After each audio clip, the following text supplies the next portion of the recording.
All right. Well, James, thanks for coming on, my friend. Heard some amazing stuff about you and briefly caught up to understand your journey. Thought very, very important message. A lot of people get a lot of value out of this, and as I always say, our greatest pains are our greatest gift to help heal others.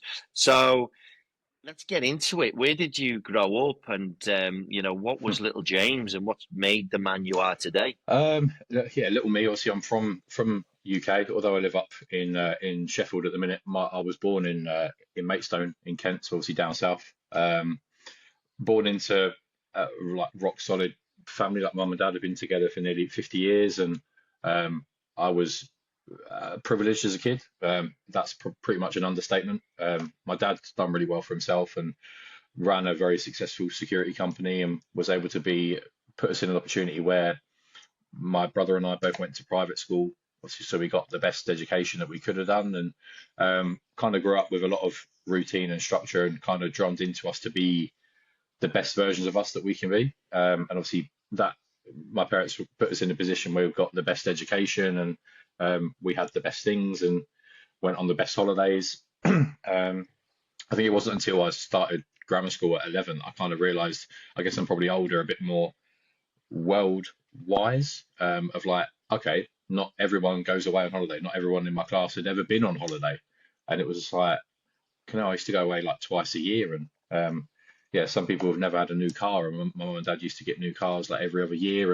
And so I think in terms of like my foundation was very fortunate. I think like it's kind of a difficult one because I guess I was spoiled, but I was also taught respect, routine, structure.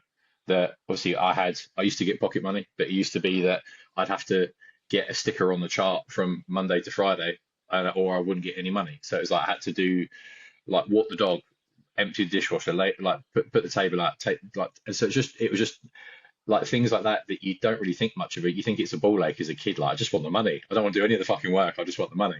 But obviously, And you know what? You know what? There's a couple of people that I know in around me, and what you've just said resonates with me really well because, like, there's some people who probably come from a similar background sorry, from a mhm, background of struggle, who've then got money, and I'm watching a few of them who are then just giving their mhm, kids everything without them having to earn it, and I'm watching some of them, and they've got some really bad yeah, traits, these children, because it's just expected to get money for all this, and they're never going to understand what you have to yeah. do in the real world. So that's really a great thing that they gave you, despite the Yeah, I think position you were obviously, I in, think I right? think the thing was that obviously my dad come from a family of love, but didn't come from a family of money. My mum's family probably had a bit more money, but still, you would nowhere near in the position that we were in. So it's kind of like because my dad was self-made, he knew what it was like to have nothing, and he knew the value of money.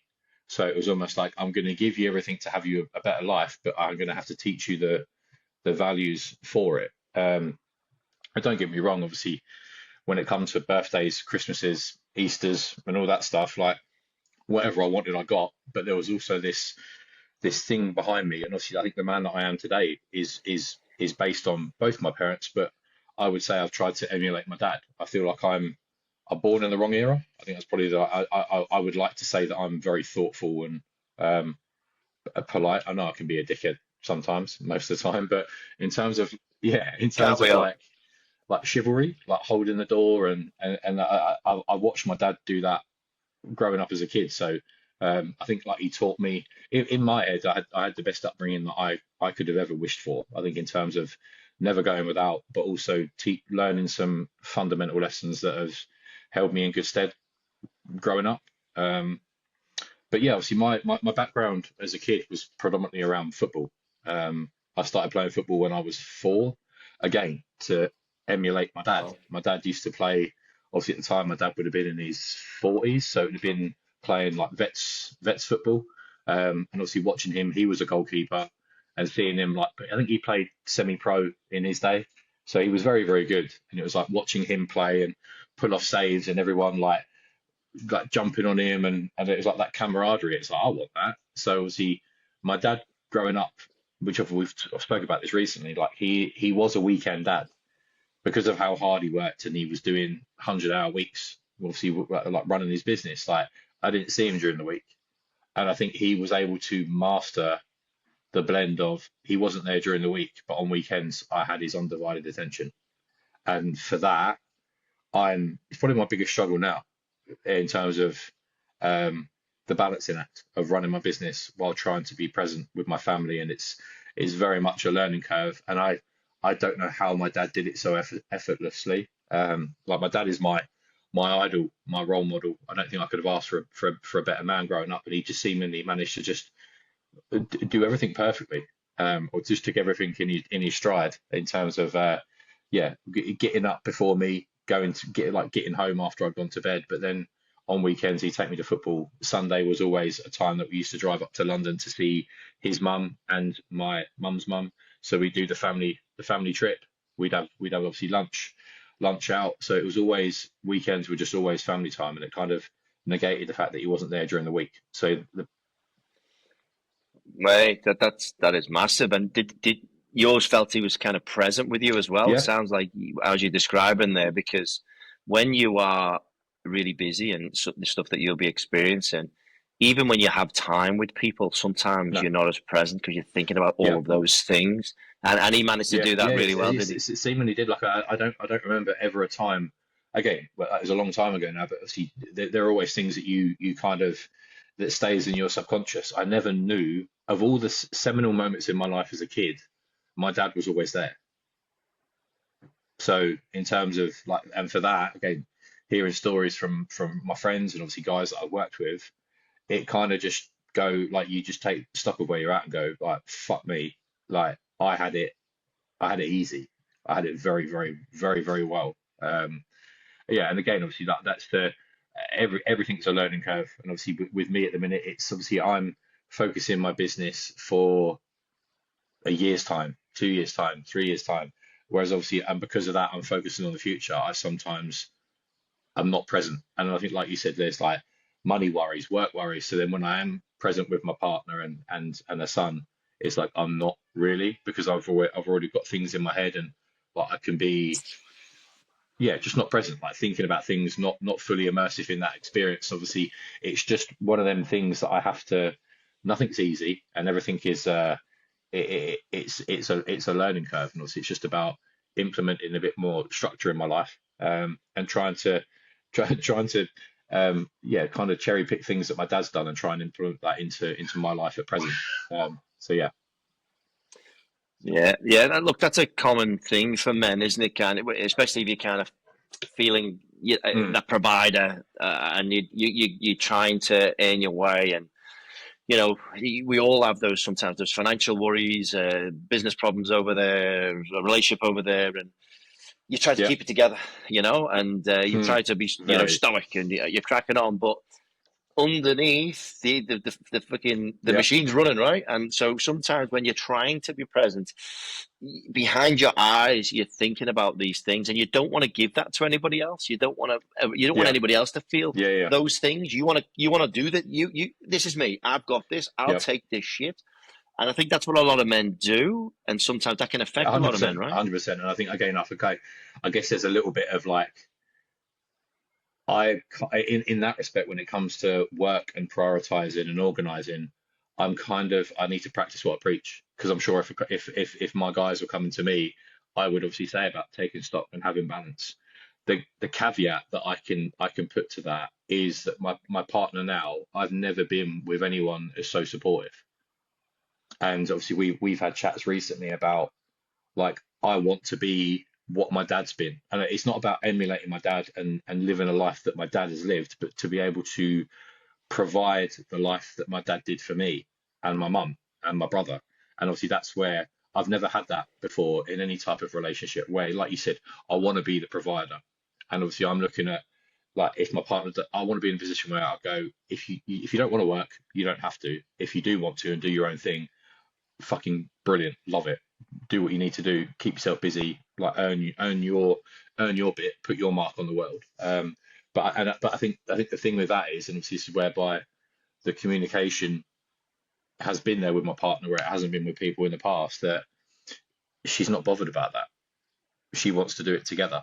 And she said something to me the other day, which is really like rung true, because in my head I just want to be that person that, like, I've got you, but she sees it as in, well, let's build together so we can do it together. We've done it, and it's just like, Oh, mate, that's mate, beautiful. honestly, like I've got that message on my WhatsApp, and it was just like, you are so fucking different.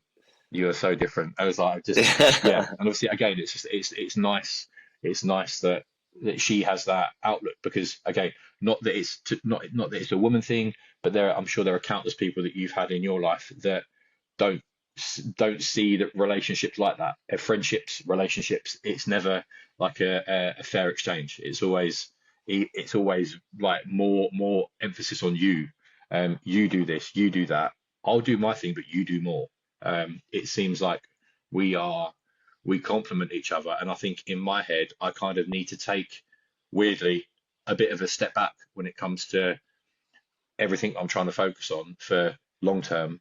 I can kind of take a step back and be a little bit more present, and kind of go, well, let's just look for between now and a year's time, rather than a year, 2 years, 3 years, 4 years. Because obviously it's all about, we still need to build the life together that we've got, rather than constantly focusing on the future.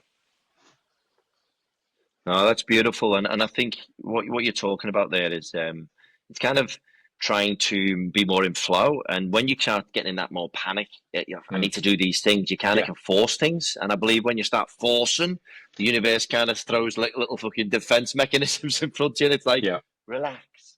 And then, so if you've got a supportive partner who's saying, "Oh, it's great you want to get there, but yeah, we're here together now. Let's build. And if you do go to the moon, fucking yeah, great. We yeah, no, both go exactly to that. the moon." But it's and I feel my partner's very similar to that. And yeah, that's beautifully articulated. Now, so it sounds like your dad, and similar to mine. I said my dad, he worked, and while my mum brought up the children, she Yeah. then went back to work when we grew up. So I've been brought up around that. So Mm. that's in me as well. So it's kind of, this is what I need to go and do. So, and it's something I'm unpicking Yeah. very similar to yourself. But your dad instilled some real good values in you. You got into Yeah. football at an early age. So talk to me from there. I think we were around, those early ages. What happened with the football journey and Yes, school? obviously, What happened there? again, I started playing, again, because I saw my dad be a goalkeeper. Like, that was all I wanted to do. So at the age of 4, obviously, he just started. He the amazing man that he was. Even on his weekends, he built a goal. I remember we went to B&Q, and over in the park that we lived, he dug like two big holes, and put these, these little foundations in, and then bought some wood, and created a goal. That we'd obviously go over the park, and put the goal up, and we'd stay there for hours. And I mean, like, just the whole of Saturday, just training, like, shot stopping, crossing, kicking. And obviously then I started to play for the team that he played for. I played for, I think I started playing when I may have been 5, and I started playing for their under sevens. So I was a little bit ahead, and Wow. then by the time I was 7, At that yeah, age group, yeah, that's yeah, a big yeah, difference. Those 2 years, yeah. And it's obviously, massive, right? again, I took to it like a duck to water. I think it was just, yeah, I think sometimes you can try things and it doesn't work out, or you might be good at things but you don't enjoy it. Like, I was good at it and I enjoyed it. And I think by the age of, so I was playing for like a couple of years, and then I got scouted by Charlton Athletic, um, and Wow. that was literally the next 10 years of my life taken up. So from the age of 7 to 17, I played for Charlton.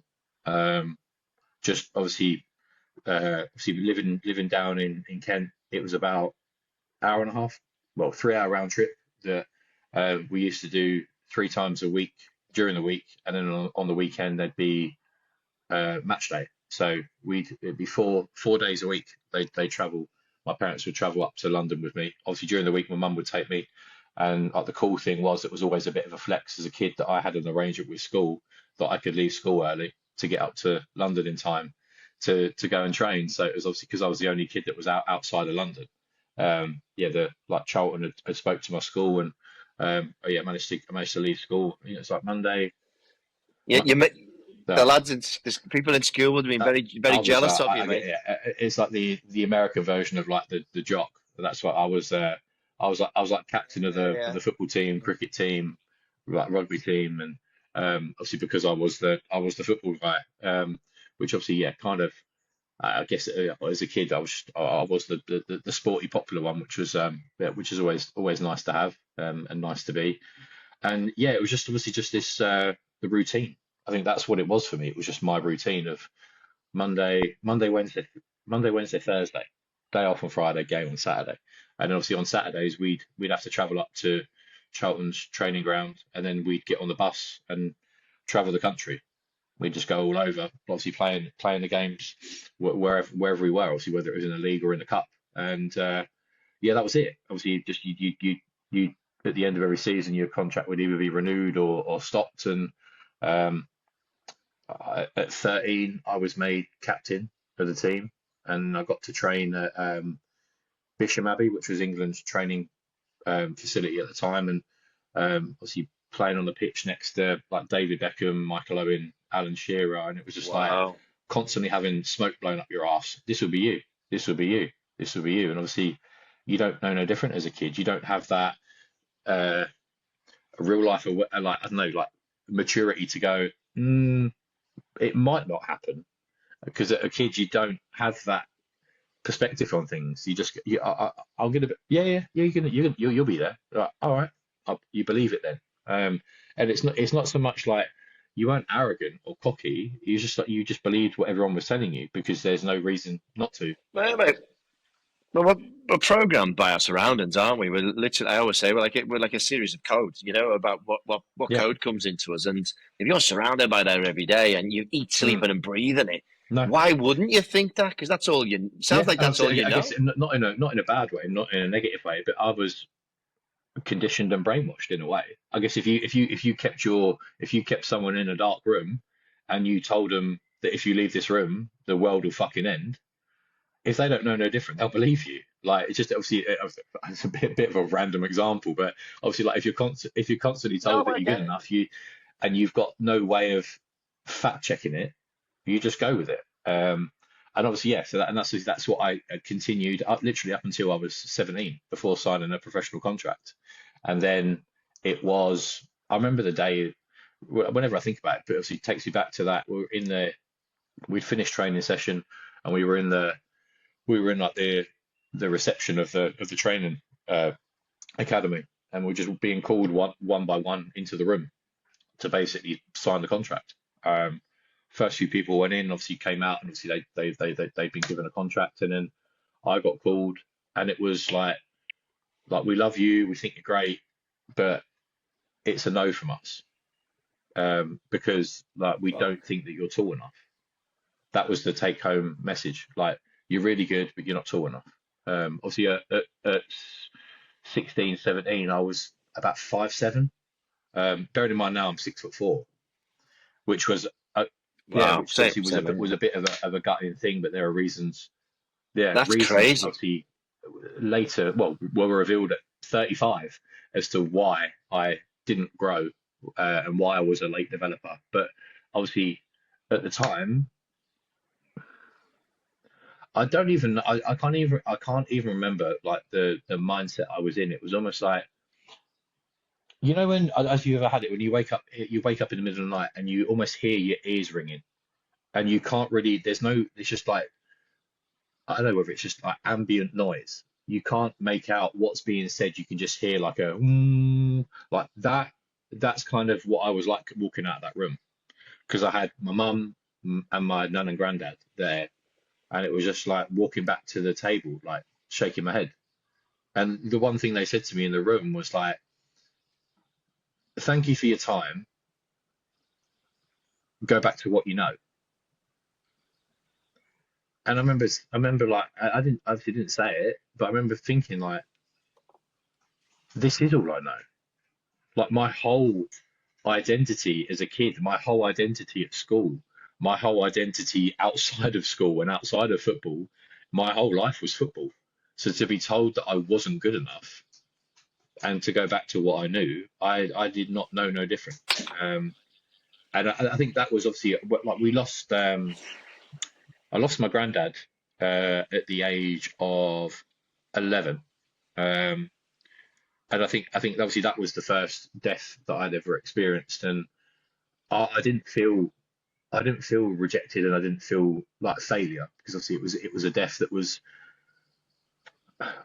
unavoidable. He'd suffered with cancer, and then I think it ended up being I think pneumonia that that got him, unfortunately. But then I think that was the first real time that I've suffered failure and rejection, like firsthand, and like it fucked me. Like I've never ever felt so much negative energy and disappointment, because it was just, who am I? Who am I now? I didn't play football. I didn't even go back to playing. I didn't play football for about 12 years. Um, Just that's huge. I mean, just pause there. So you described the physical feeling of kind of numbness, mhm. noise. How, that it's almost it sounds like the train's just come to a stop, bang. It's almost like this crash. How can you describe how that felt to you? Because it sounds incredible, and I'm just trying to interpret what was going on within you at that moment. Um, I think obviously the things that manifested after, I think the realization was how I dealt with it was to not feel anything. I just felt numb. I think that was there was this kind of, what the fuck do I do now? Who am I? I think that's what the biggest thing was for me. It was that identity, loss of identity. And I know you shouldn't put your identity into a sport, because you are you. Like you have a skill set, and you may have a talent for things, but football wasn't me. But I had associated it that it was. So when it was taken away, it was like, well, who am I now? But Mate, it sounds heartbreaking, and I just want to pause on it because I listened to something. Gary Neville was on a show recently. It might have been in Dragon's mm, Den. I'm in Australia, there, obviously in Sydney. I sometimes catch up UK TV. It's a little bit behind, and yeah, I love Dragon's Den. And I was listening to it, and there was an ex-footballer on there. I think he played for Tranmere, and he never made it. Right, but Gary Neville was straight away. He said something, "Oh, I never made it." And Gary Neville was so empathetic. He said, "Hang on a minute, you did make it. Do you know how many people got to where mm, you got to, and how hard it is?" And you can see Gary Neville was almost kind of welling up as he was aligning with him. And I can see, he was talking about. I think he briefly mentioned it, and I've then since looked it up. That he's a big advocate on the fact of the yeah, mental health of sports people who go through your process, and then it's like this yeah, big shut off, and they're not helped, they're not advised, and what you've described, it's almost like humanity. Children hmm, are programmed, and mostly not very well, because we're not programmed to understand our emotions. We're not programmed just to do normal school life into adult life. We have to find our way yeah, through shit and through pain, and I genuinely believe if we're educated from an early age about our emotions and stuff like that, the yeah, world will be a different place. Now, look at what's happened to you. You've had the normal stuff and then been dialed into this hmm, niche programming coding of I am going to be this goalkeeper. And it's that on steroids because you've been taken all the yeah, way through to there and then they've yeah, gone, fuck off. That's horrendous and you're still a yeah, child when you're 17. yeah, You're coming into an adult. You're not fully formed and hmm, you're thinking. Um, that's huge. And again, Gary Neville put a highlight onto that, and you've just yeah, brought that to life for me. So that's really impactful, yeah. mate. That's And really I think impactful. I think what you just said there about obviously being 17, I wasn't a man. I was, I guess you're becoming a man through life experience, and I guess that life experience was supposed to shape me. It was supposed to shape me, and I guess at that age it would have been my first real test of resilience, um, overcoming adversity. And again, hindsight. I've played out this scenario a million fucking times in my head over the last 11 years. Um, well, no, more than that, 20 years now. Um, You're knocking a yeah, few yeah. years off I mean, yourself there, so man. talk about from when I actually started to change my life. But obviously, from 17 is 20 years ago. Um, but I think I've always had this in my head of like, what if I'd have done something differently? And what if I'd have asked more questions? Obviously, there was no aftercare. And this I'm not shitting on Charlton in any way. Obviously, back then there was no thoughts of mental health. Obviously, there's a lot of things now that are put in place. A lot of the education behind academies are almost like you have to keep up your standards when it comes to schoolwork, and if your schoolwork drops, you're out, which I think is important because it's a very difficult. I'm trying to get into football academies of some sort to be able to share my share my story, and it's basically don't do what I did. That's literally the take home of the whole thing is don't do what I did because it will fuck you, and it will take it won't ruin your life, but it will stunt your development massively. So I love that, mate. And again, I was just writing down. Well, you talked about your biggest challenge, but it was a fucking big one. Most people have, we all have challenges, and certain people have extremities. People are going to be in fucking war Mm, torn countries, this, that, and the other. But everybody's greatest pain is their greatest pain, and your one as a child, because you're going there, your world yep. effectively changed overnight, and that's super, super dramatic for Hmm. anyone to deal with. But again, where you're using it now, you're actually trying to find, well, what was my gift here? And you Yeah. literally. It took you years, but you're now moving into trying to help others going through that process. Because you can imagine young James being listening to an older version of James from the age of Yeah. 7 and 8 and saying, keep an eye on Yeah. this stuff here, just be aware, this is what's coming on, that it would be a Yeah. softer Yeah. Yeah. landing. 100%. 100%. I think awareness and perspective are amazing. Yeah, are amazing tools to have. But I think going back to after after that news, it was then obviously going back to reality.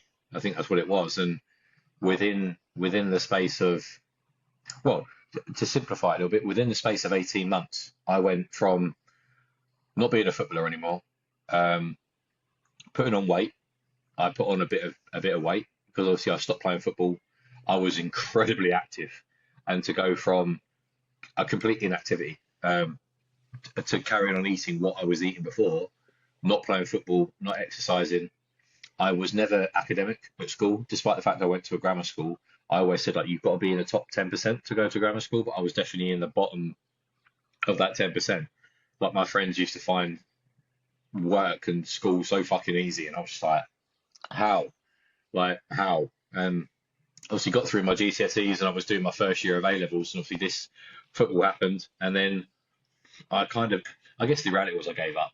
That's what I became numb to the world. What's the fucking point? Victim, victim mentality, and I kind of let it consume me. I fucked up my A levels. Obviously, going to a grammar school, if you're not an A and B student, you are questioned. And I think I got a C, a D, and two E's in my A levels, or my first year of A levels, and it was just like, what the fuck are you doing? Literally, that's what my teachers were like. I was like, yeah. I think I got a D in my business studies exam. And I said, and obviously my dad run his own business. My brother had gone to uni and did business studies. So like it was kind of drummed into me very early on that I do business studies. So I remember having a meeting with my head of sixth form and was like, I don't care about any of my subjects. If I have to drop them all, it's fine, but I have to continue doing business studies. I have to do it. And he was like, not with getting those marks. I was like, can I reset? Can I reset the year? No. I was like, well, I have to do business studies. So what are my options? He's like, you can leave. And I was like, Wow. I'm fine. Obviously, me being a kid, I've never been good with authority. Um, so if people were like, yeah, you can leave, well, fuck you, then I'll leave. So I did. I ended up obviously leaving, and I think that would have been in the July end of school term, and then in the September I started at college. I went and did a BTEC national diploma, which was like the equivalent of like an A level to get UCAS points to go to uni, and that was a two year course, and I fucking hated college. I hated everything about it. Um, again, without being, I've got to be honest, I was a dick because I'd gone from the upper echelons of a grammar school. Um, all right, grammar school isn't upper class, but obviously I was. The reality is I'm upper class. I was upper class growing up, and then going to a college where people were forced to go.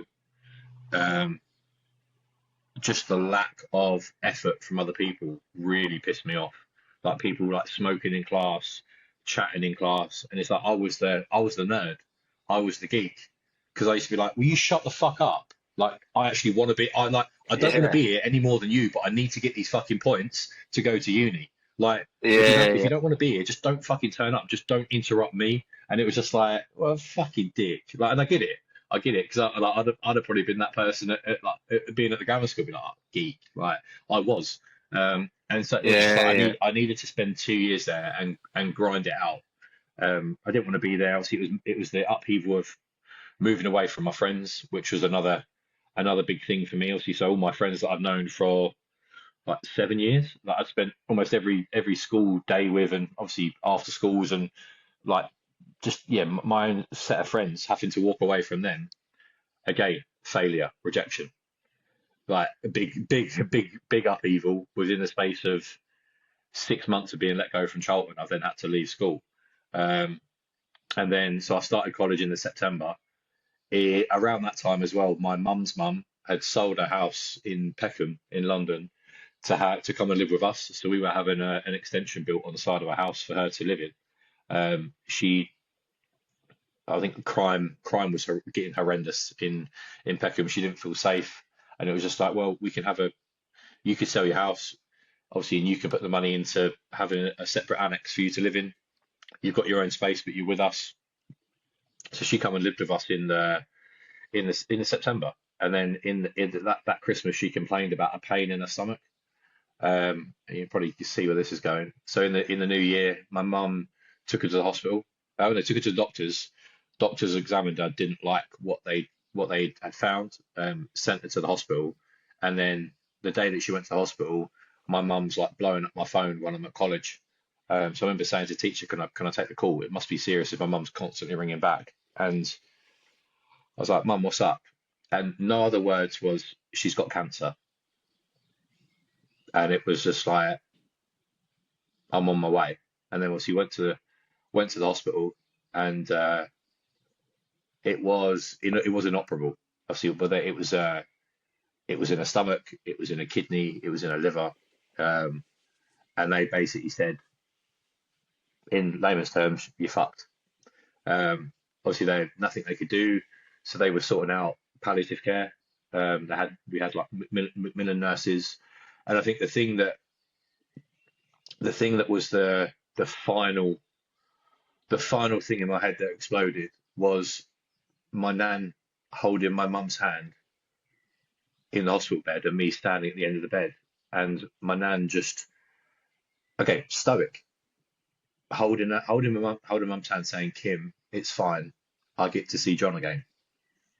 Obviously, her husband, my granddad, passed away in '99, so she'd been on her own for 6, 7 years, and it was just, it's fine, I want to go. And I think if you don't fight anything, it will consume you. So she was diagnosed beginning of January, and she passed away the first week in March. Um, Wow. and because it was at home, she was in the spare room next to my bedroom, and it was like, it weren't the rate of decline. It wasn't like weeks. It was, I'd go to college in the morning and I'd come home, and she'd be worse. And she Fuck. was on morphine and like all this pain relief. And obviously they got to the point where the Macmillan nurses said obviously she needs to go into hospital, and but she won't be coming out. And by the time that happened, so we're probably talking like the end of January, I was fucked. I'd gone. I'd completely lost control of my mental health. I think that's the easiest way to put it. So how I dealt with everything was, I started to run. And obviously, it doesn't take a fucking rocket scientist to work out why I was running. I was trying to run away from all the shit in my head. And I think you and I know, and most people know, no matter how far you run, no matter how fast you run or how long for, you can't run away from your head. Um, It's yeah. always there. Um, a- and And then, yeah, obviously, then the running, I got, again, using my football head, my routine, my structure, and my obsessive personality of wanting to be the best. I wanted to be the best runner. So it got to a point where my routine, I'd use the same playlist, and it would be like an hour and, let's say it was an hour, maybe an hour and 4 minutes. So I'd run for the whole playlist, and then I want to build it up to the point where I was listening to that playlist 4 times through and still running. So I used to run for like 4 and a bit hours every day. Then I used to run on the treadmill in the gym, and I remember running at like 17, 18. I don't know if it's probably kilometers an hour, and I'd run on that for Wow. like 4 or 5 hours. Um, yeah, What the and then hell? by that point, I would have been just turning 18. Um, no, I wasn't. I'd still been 17. I was 18 in the April, and I started to shoot up. And by the time I obviously hit my 18th, I was probably 6'1", 6'2". So worst time for me to shoot up was when I was obviously going through what was the early stages of my anorexia, because I'd put on weight after football, then I started to grow, so I naturally leaned out, and it was masking my actual weight loss. Um, and the worst thing that happened to me was at that point I was still somewhat sociable, so maybe once a month I'd go out with my friends. We'd go to a club or whatever, and at that point it was like, "Wow, you're looking well, mate." Positive reinforcement for a negative thing, and I didn't know at the time. I didn't know it was negative, so it kept me on. I'm getting all these compliments. I'll keep doing it, and then it got to a point where I physically, that runner's high finished. The runner's high went, and no matter how long I ran for, I just did not get that adrenaline buzz anymore. So I started playing Russian roulette with my food. So I went from 3 meals to two, and then the whole idea of running on an empty stomach excited me, pushing myself. Obviously, I wasn't pushing myself, I was punishing myself. That's the difference. Um, And yeah. obviously, sorry for me not understanding Mhm. this disease and not understanding the kind of the mental kind of gymnastics that's going on for you Yeah. to do that. What can you explain? Can you explain to me what the goal from that anorexia was for you? What was the outcome? What of the I input? think at the same time of me losing weight and obviously pushing myself to the physical limit, and obviously getting the reinforcement from my friends, I'd also developed body dysmorphia. So I think for anyone out there, the easiest way to put it is in, the joke mirrors in the like the scare houses at fun fairs. Yeah, Yeah, that's how yeah. I looked at myself in the mirror. So everyone else would Wow. see someone that is at one point I probably looked healthy, and then obviously I'd taken it too far, and the comments went from "mate, you're looking well" to my mate saying "fuck me, you need a McDonald's." Um, and obviously by that point, obviously I was too invested in my shit to obviously listen to it. And I think it was just obviously it got to the point where my friends started commenting like every time I went out about my weight, and I would still see myself as fat, and I think they were taking the piss out of me, although they were actually like it was a cause for concern for them. Um, and then the more they said it, every time I went out, the less I started going out, and then the more I started to detach myself from my friends, and then ultimately we're talking we're probably talking like later down the year, towards the end of the year. Obviously, I think another thing that fucked with my head was at my nan's funeral. My mum, again, the whole situation with my nan, it was so fucking sad because she'd obviously sold a house. We'd had the building work started. She picked out all her furniture, and after she died, all the furniture was being delivered. So on like I don't know, over the space of fucking 6 months, we used to get deliveries. That would have been a settee. That would have been a our armchair. That would have been a coffee table. Um, and how do you deal with it? There is no manual to deal with that stuff. But essentially, the the annex that she was going to live in was a shrine, become a shrine to my nan. Um, this is going to sound really kooky, but that place was 100% haunted.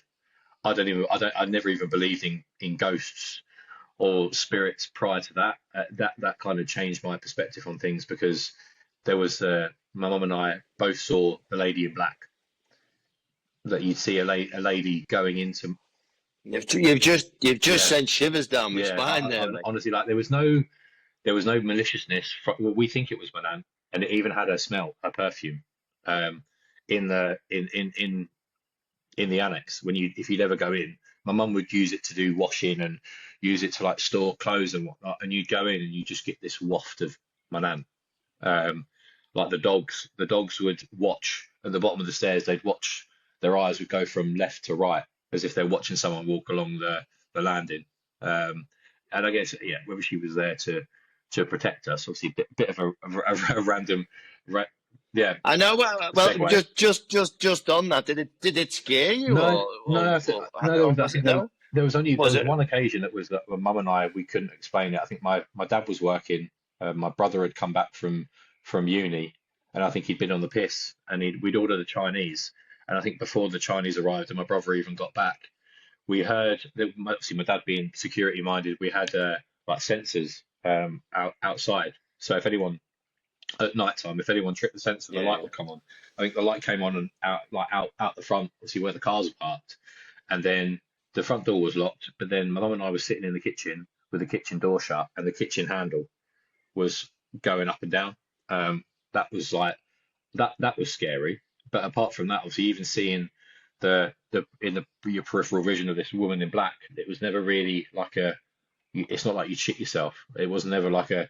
I think it just become a thing of. I guess it was comfort for my mum. She's here.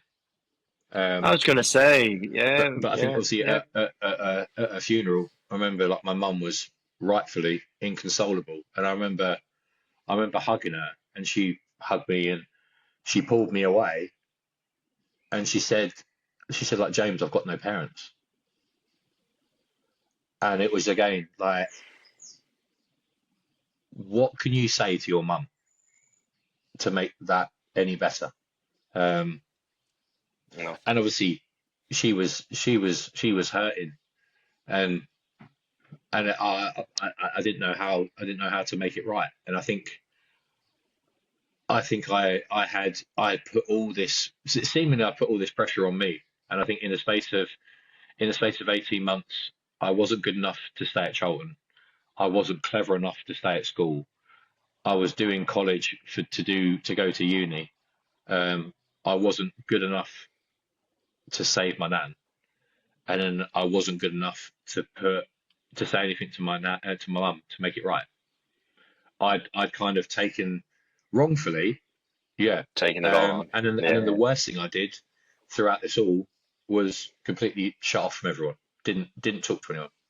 Hmm. I internalized Hmm. everything, and I was just by that point I was numb. This is a really sad thing to even admit, and obviously I have admitted it to my parents.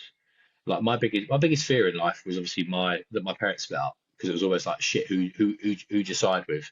Um, but I think at that moment in time with my mindset, I think even if my parents would have died in a horrendous accident, I don't think I would have shed one tear.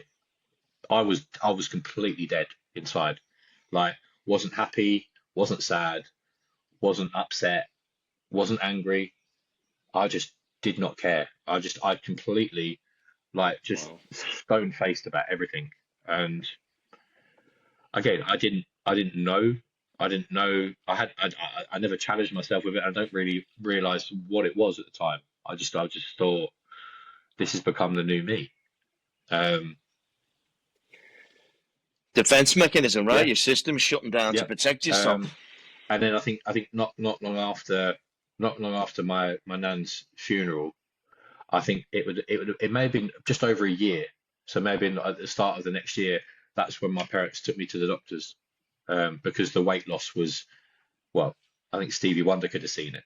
Um, the weight loss. I think obviously my parents were concerned, and um, I remember going to doctors, and I let my parents come in with me, which is weird because I think any later on in with the mental health problem, I wouldn't have let anybody in. They came in with me, explained the story to the doctor, and see he asked me how I was feeling, and that's when he said, based on everything and based on your under eating and your over exercising, we feel that you've got anorexia. And it was like, what the fuck's that? Like that sounds that sounds bad. Like, what is it? Obviously, it explained the eating disorder, and obviously straight away it's like, I don't have an eating disorder. Like, no, no. Obviously, it was diagnosed with that, and I think I was. What weight were you? Do you know what? I'm not even sure at that point. I probably would have been maybe 10 stone, about six And you're one. 6 foot Yeah, one, 6 foot yeah. two. Um, Yeah. but then it wasn't long after that that I kind of rebelled against the anorexia. I had there was no one in my family that had an eating disorder. There's nobody I knew. Obviously, it wasn't a publicized thing in the telly. It wasn't in the magazines. None of the soaps were talking about it. I genuinely think that if you're not aware of it, things just manifest themselves in a way that you have no control. And I 100%. don't think people. I guess you can drink, and then that becomes your comfort, and then you can take that to excess. But I think there are some cases where people just drink not because they enjoy the drink. It's the what it does to them. It numbs them. It takes them out of their own head, and it fills their head with feelings of whatever. If you are or drugs, where you're basically trying to mask the shit that's in your head. I think in some way, shape, or form, the anorexia was my way of I was fixating on food and the lack of it and the exercise to numb everything else out. I think that's what it was. If that occupies my mind, it's not occupying my mind the fact that I'm a fucking failure and my life's a mess. I think that was probably 11 years on, having doing the deep dive into what I was doing. But then again, I can't remember exactly how I was, but I remember with anorexia just being chronically hungry. And when people say they're Mm. obsessed with food, you can be obsessed with food, and obviously you can have an unhealthy relationship with food, and you can class it as an eating disorder if you can't control how much you eat. And I know there's obviously chemical issues in regards to that can be out of kilter, which means you don't actually feel that feeling of fullness and being like satiated. But obviously with me, I was obsessed with food because I knew I couldn't eat it. So I'd watch all the cookery programs. Um, Obviously by that point I'd I think I'd finished what had I done? I think I was waiting to go to uni. So I had all this downtime. I had no structure, and I just filled my day with watching cookery programs and just obsessing about food, but not being able to eat it. And I remember there was one night that my mum and dad went out for dinner, and I remember obviously I hadn't eaten, and I remember just going mental in the fridge.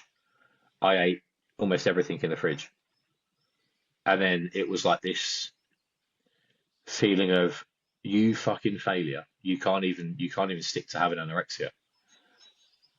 And then that's when the first time I ever made myself sick. And the worst thing, again, I'm not condoning what I did, but the rush, the rush from the runner's high when I started this whole thing came back when I made myself sick because I guess I knew at the time it was wrong. Yeah. So I felt alive. I felt buzzy.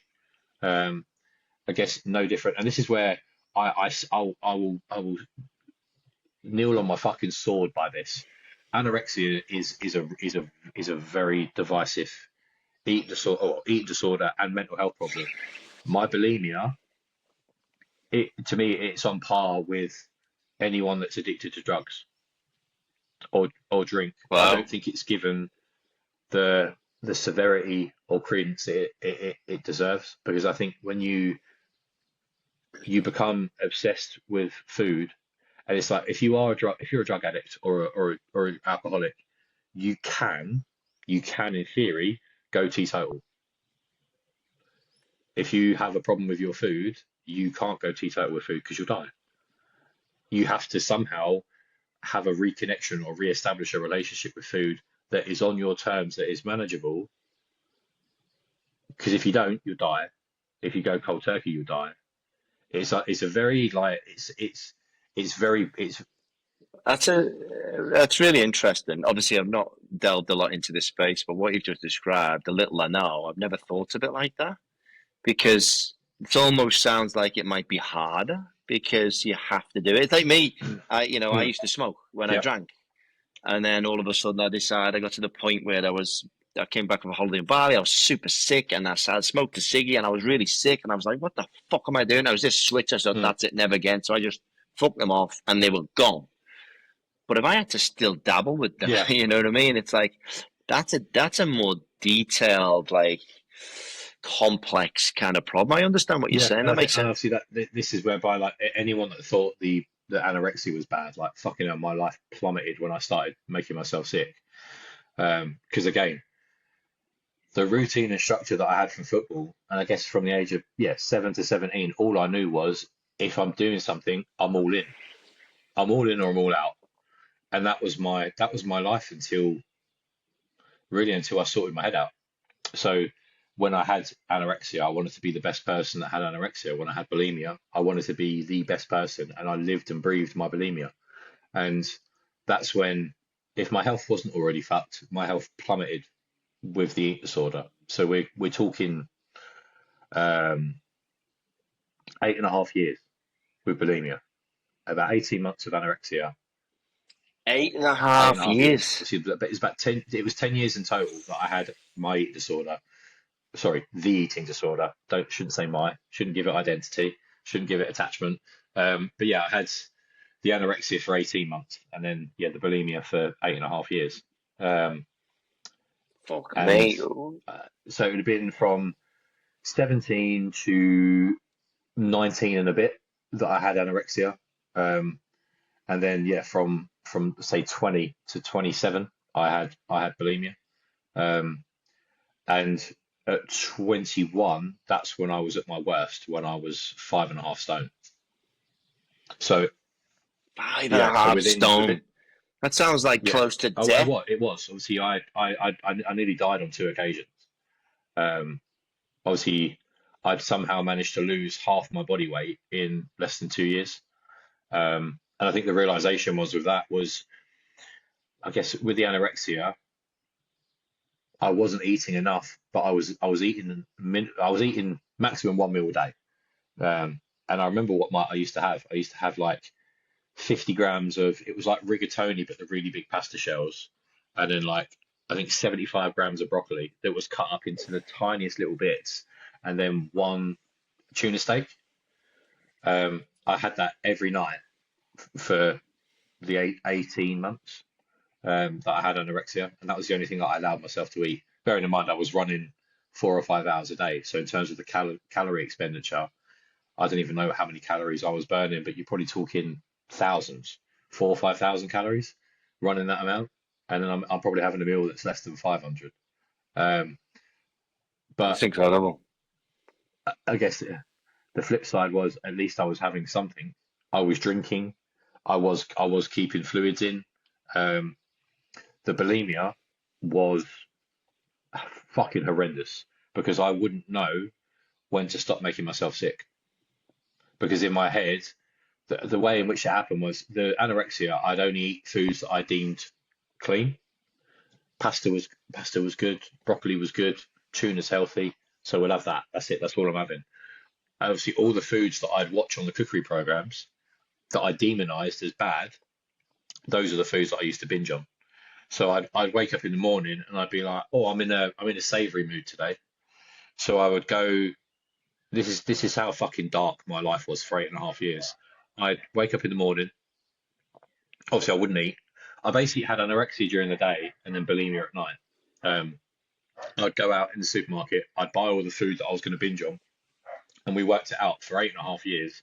I used to spend about 60 quid a day on food, and I would load up the boot of my car with all the foods that I was going to binge on, and I'd sit.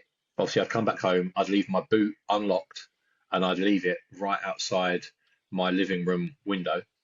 Um, and then when my parents went to bed at like 10 o'clock, I'd climb out the living room window, open up the boot, put all the food in like drop it in through the window, climb back through the window, and I knew that I had between 10 p.m. and 6 a.m. to do whatever the fuck I wanted because my parents would be in bed. So I would sit in front of the telly and just binge on the food that I bought throughout the day. Um, And then I think I was probably making myself sick 40, 50 times a day.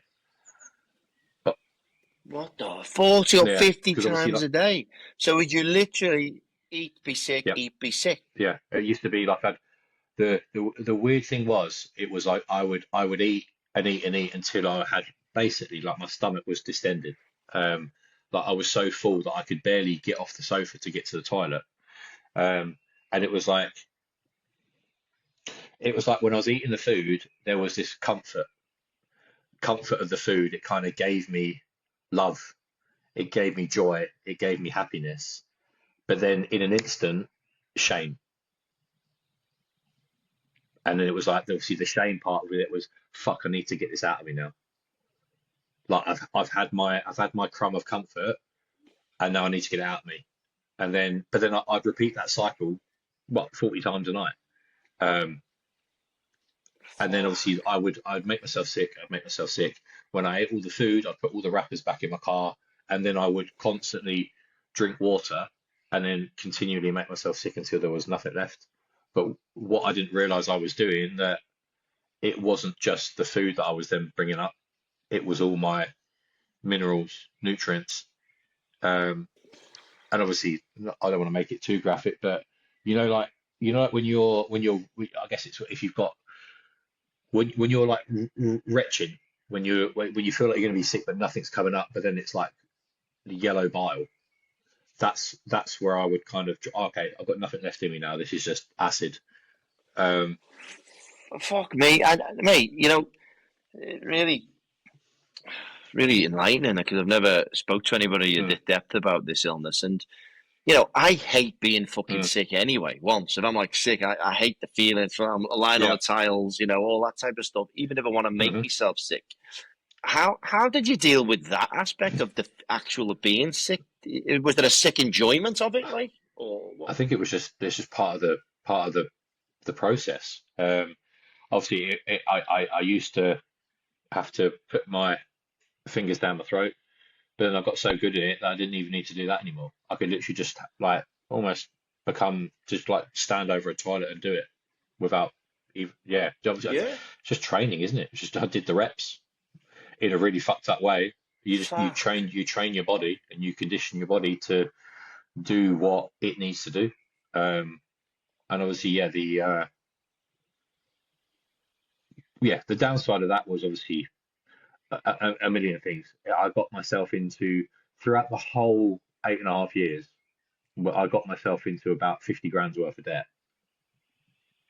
Obviously, yeah. On food. Obviously, I was too ill to work, so I didn't have an income. I was signed off.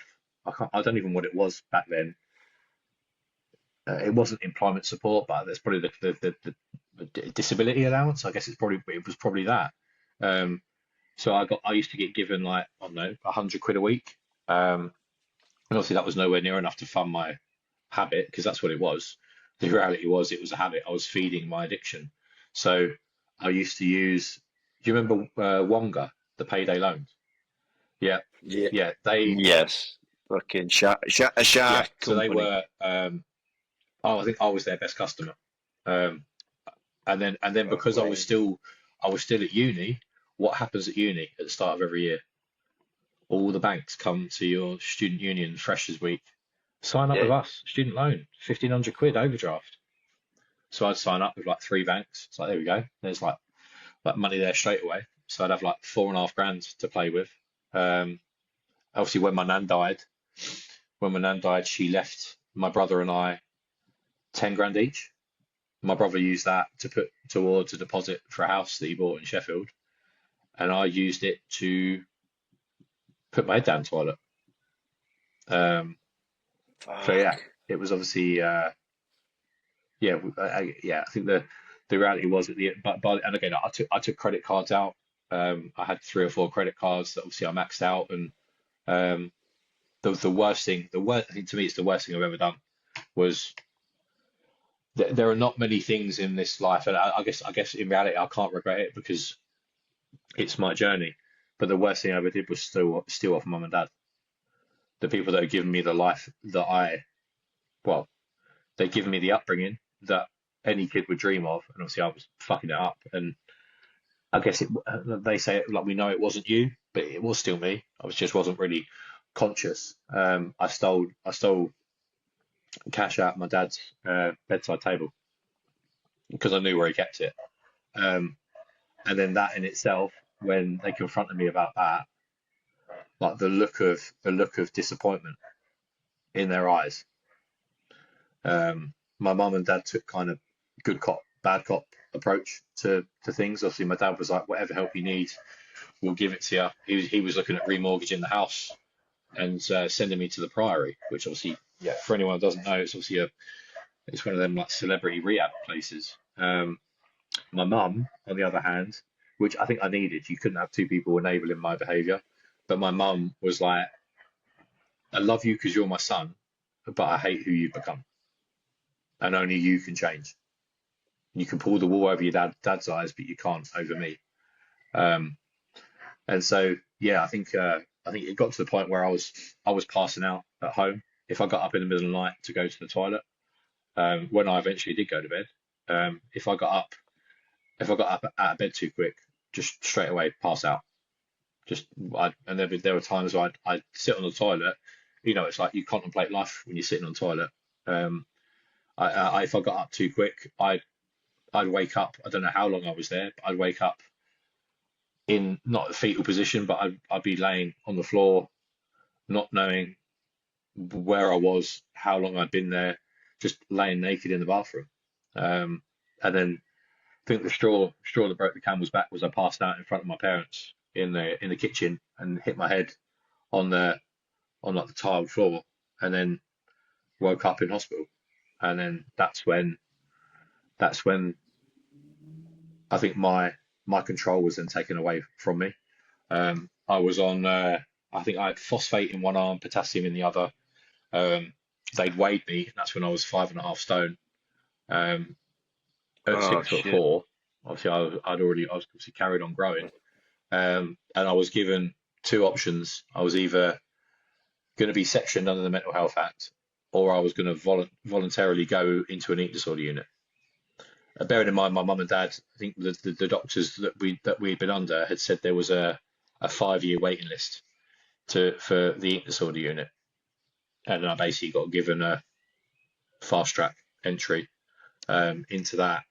And that's when at 23, my I guess that it was the roots of my recovery side. I was in there for 6 months. I was never an inpatient. I had to be a day patient because I was the only guy. There were like 11 other girls in the ward, and they couldn't have mixed sexes on the ward. Um, and that's when you think having there was where you'd have the support and therapy needed. My first therapy session with the male psychiatrist there basically said, this is a fun session for me because this is the first time I'm ever going to get to work with a guy. It's usually a woman's problem.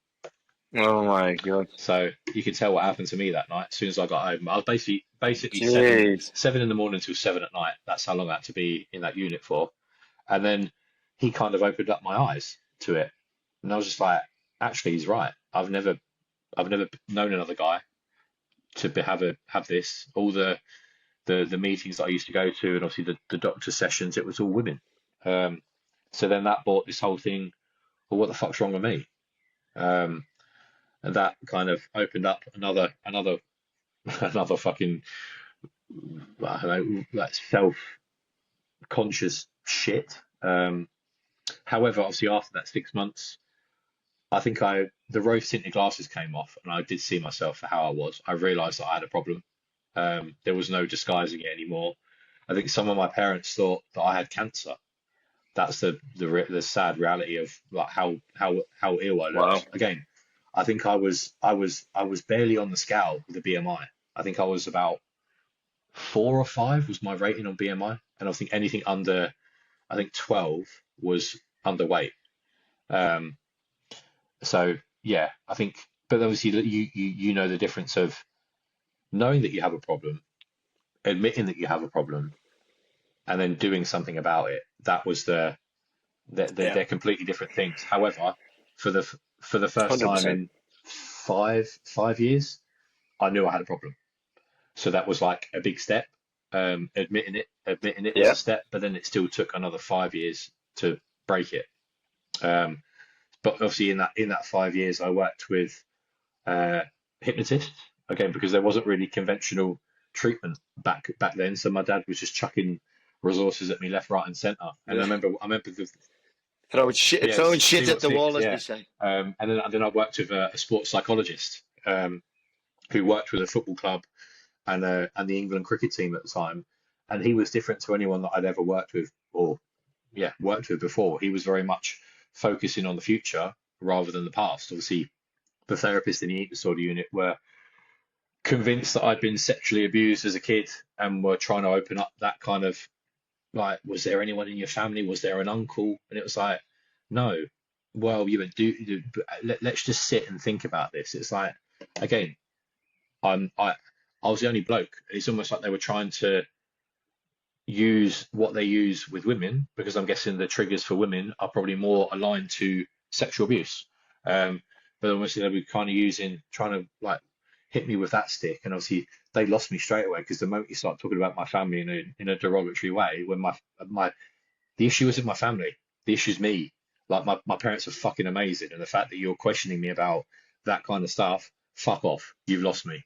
Like I'm not opening up to you Yeah. anymore. Like you're getting now out of me.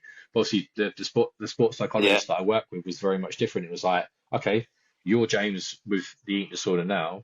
Do you want to be James with the eating disorder in the future? No. Okay. What do you want to do? Like, I want to get back into work. I want to earn money. Okay. So if we get back into work and we get you your habits and your structure back, do you think that's going to help you kind of reboot your life, rebuild your life? It was like, yeah, okay. Okay, we're going to work together now to get you back into work. It's like it sounds very, very Beautiful. simple, but it kind of was. And then that's Yeah. that's and that's what he Yeah. did. Yeah. So he helped me get back into work, and I worked as a business development manager for a double glazing company for 18 months. Lived, It's interesting what you just said there. Sort of pausing that one because a lot of people do. You know, you can go back and you can look at the pain and you can stare at it, right? Like Mhm. anything in life. If I want to look at pain in my life now, past or current, I could look and go, "Fuck, that's a crock of shit. That's really deep. That's affected me. This is affect." And there's lessons to be Yeah, learned from them all. But it's like, what are we doing from yeah, here on in? What am I learning from here? And it sounds like the guy, because I'm a big believer in simple, small steps and actions to yeah, get you to move. And it sounds like this guy had really gone, it is what it is. If you let, yeah, let's face here, take some manageable, actionable steps. And simple stuff like that, I believe, is so much more powerful than some of the real deep stuff. I think a lot of people get yeah, overwhelmed by how deep stuff can be. And you can hear a podcast and you can hear someone describing something really well, and you go, fuck, that bit resonated there, but fuck, yeah, that's too deep. yeah, Where yeah. do I go? And I think the genius is in I simple think it is. steps, And right?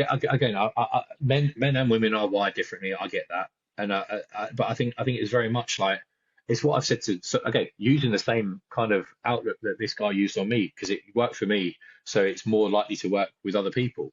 It's just like, yes, you've been through shit. Yes, you've been through trauma. Yes, your wife has left you. We can delve deep in it. But if we were to like cherry pick the exact moment that all this shit happened, it won't change the result. It won't change what's happened to you. It's just the fact you can go on my timeline. That's when everything went to shit. What are you getting from that? Yeah. Like, well done. You can pinpoint it. All everything that's happened since then has happened. And again, it's like I think he unknowingly for me switched something in my head. And I spoke at a wellness festival in London on the weekend, and I still use one of the things that he told me, and it's the biggest.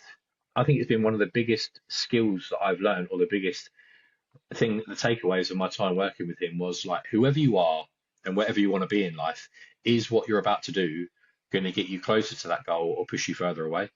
And obviously, with me, it was very much dedicated to if I have this binge, if I plan this binge, it's like not only will I feel shit after it, but it will take up all my day that I won't be productive in work. I won't do my job properly, um, and it will kind of just like I'll just be fixated on that. And it's like, is that going to help me get to the man that I want to be? No, don't fucking do it. Like, and it sounds very, very simple, and it's a lot harder than it. But if you can give yourself that clarity and question yourself before you embark on something, it could be the difference of you actually having a chat with yourself and saying, well, why am I actually doing it? Like, why am I actually doing it? Did I get enough sleep last night? No. Okay, then we need to sort out the routine for tonight. Have I eaten enough today?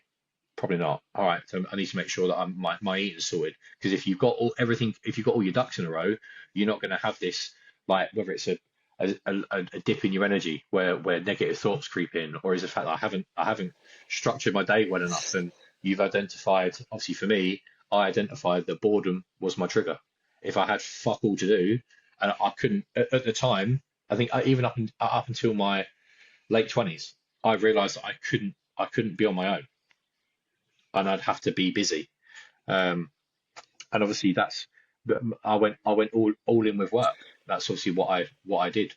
Um, It's funny. It's funny you should say that because a lot of people, I think boredom's a trigger for a lot of people mhm. for bad stuff. You know, I'm bored. Like, yeah, you can be bored with your life. I was bored with my life when I was younger, and I partied like mad, drank this, debauchery, and I was running away from myself, Yeah, as we described earlier on. I was just running away because I was living this vanilla existence. I wasn't happy, so I'd go get smashed at the weekend, or I'd go on a 2 week holiday and do everything under the sun, come yeah, back destroyed.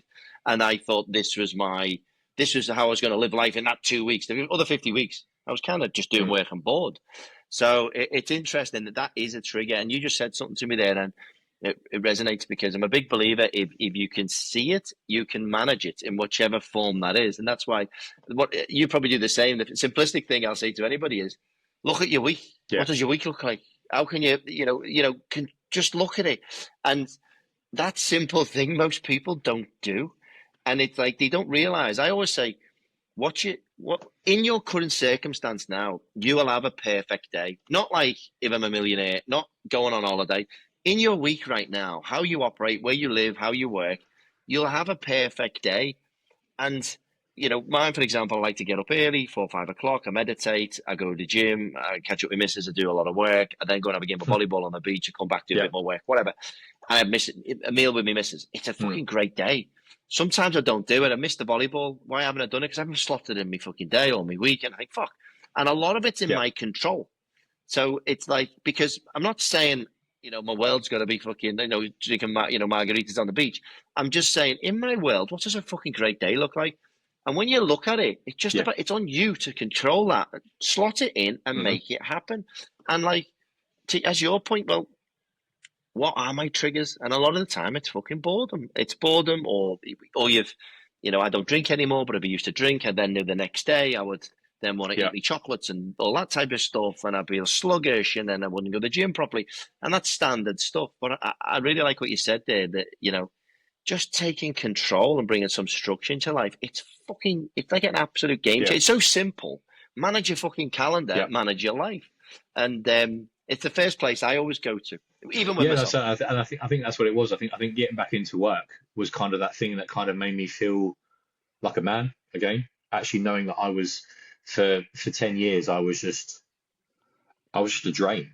I think I was a drain on my parents emotionally. I was a drain on the system financially.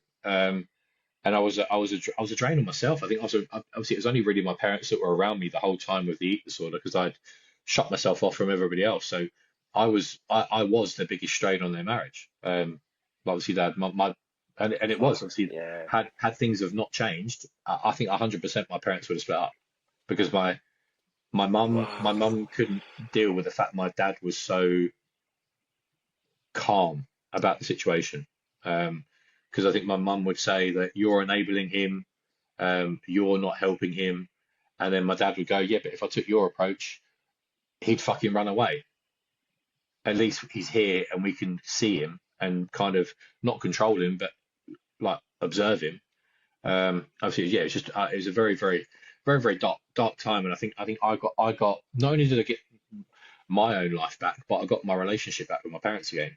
Um, and I think, And you got their yeah, relationship, you got yeah, their yeah, relationship hundred back on percent. track as well. How old were you then? Because as we're getting to this point now, and I think that's a big Mm-hmm. realization.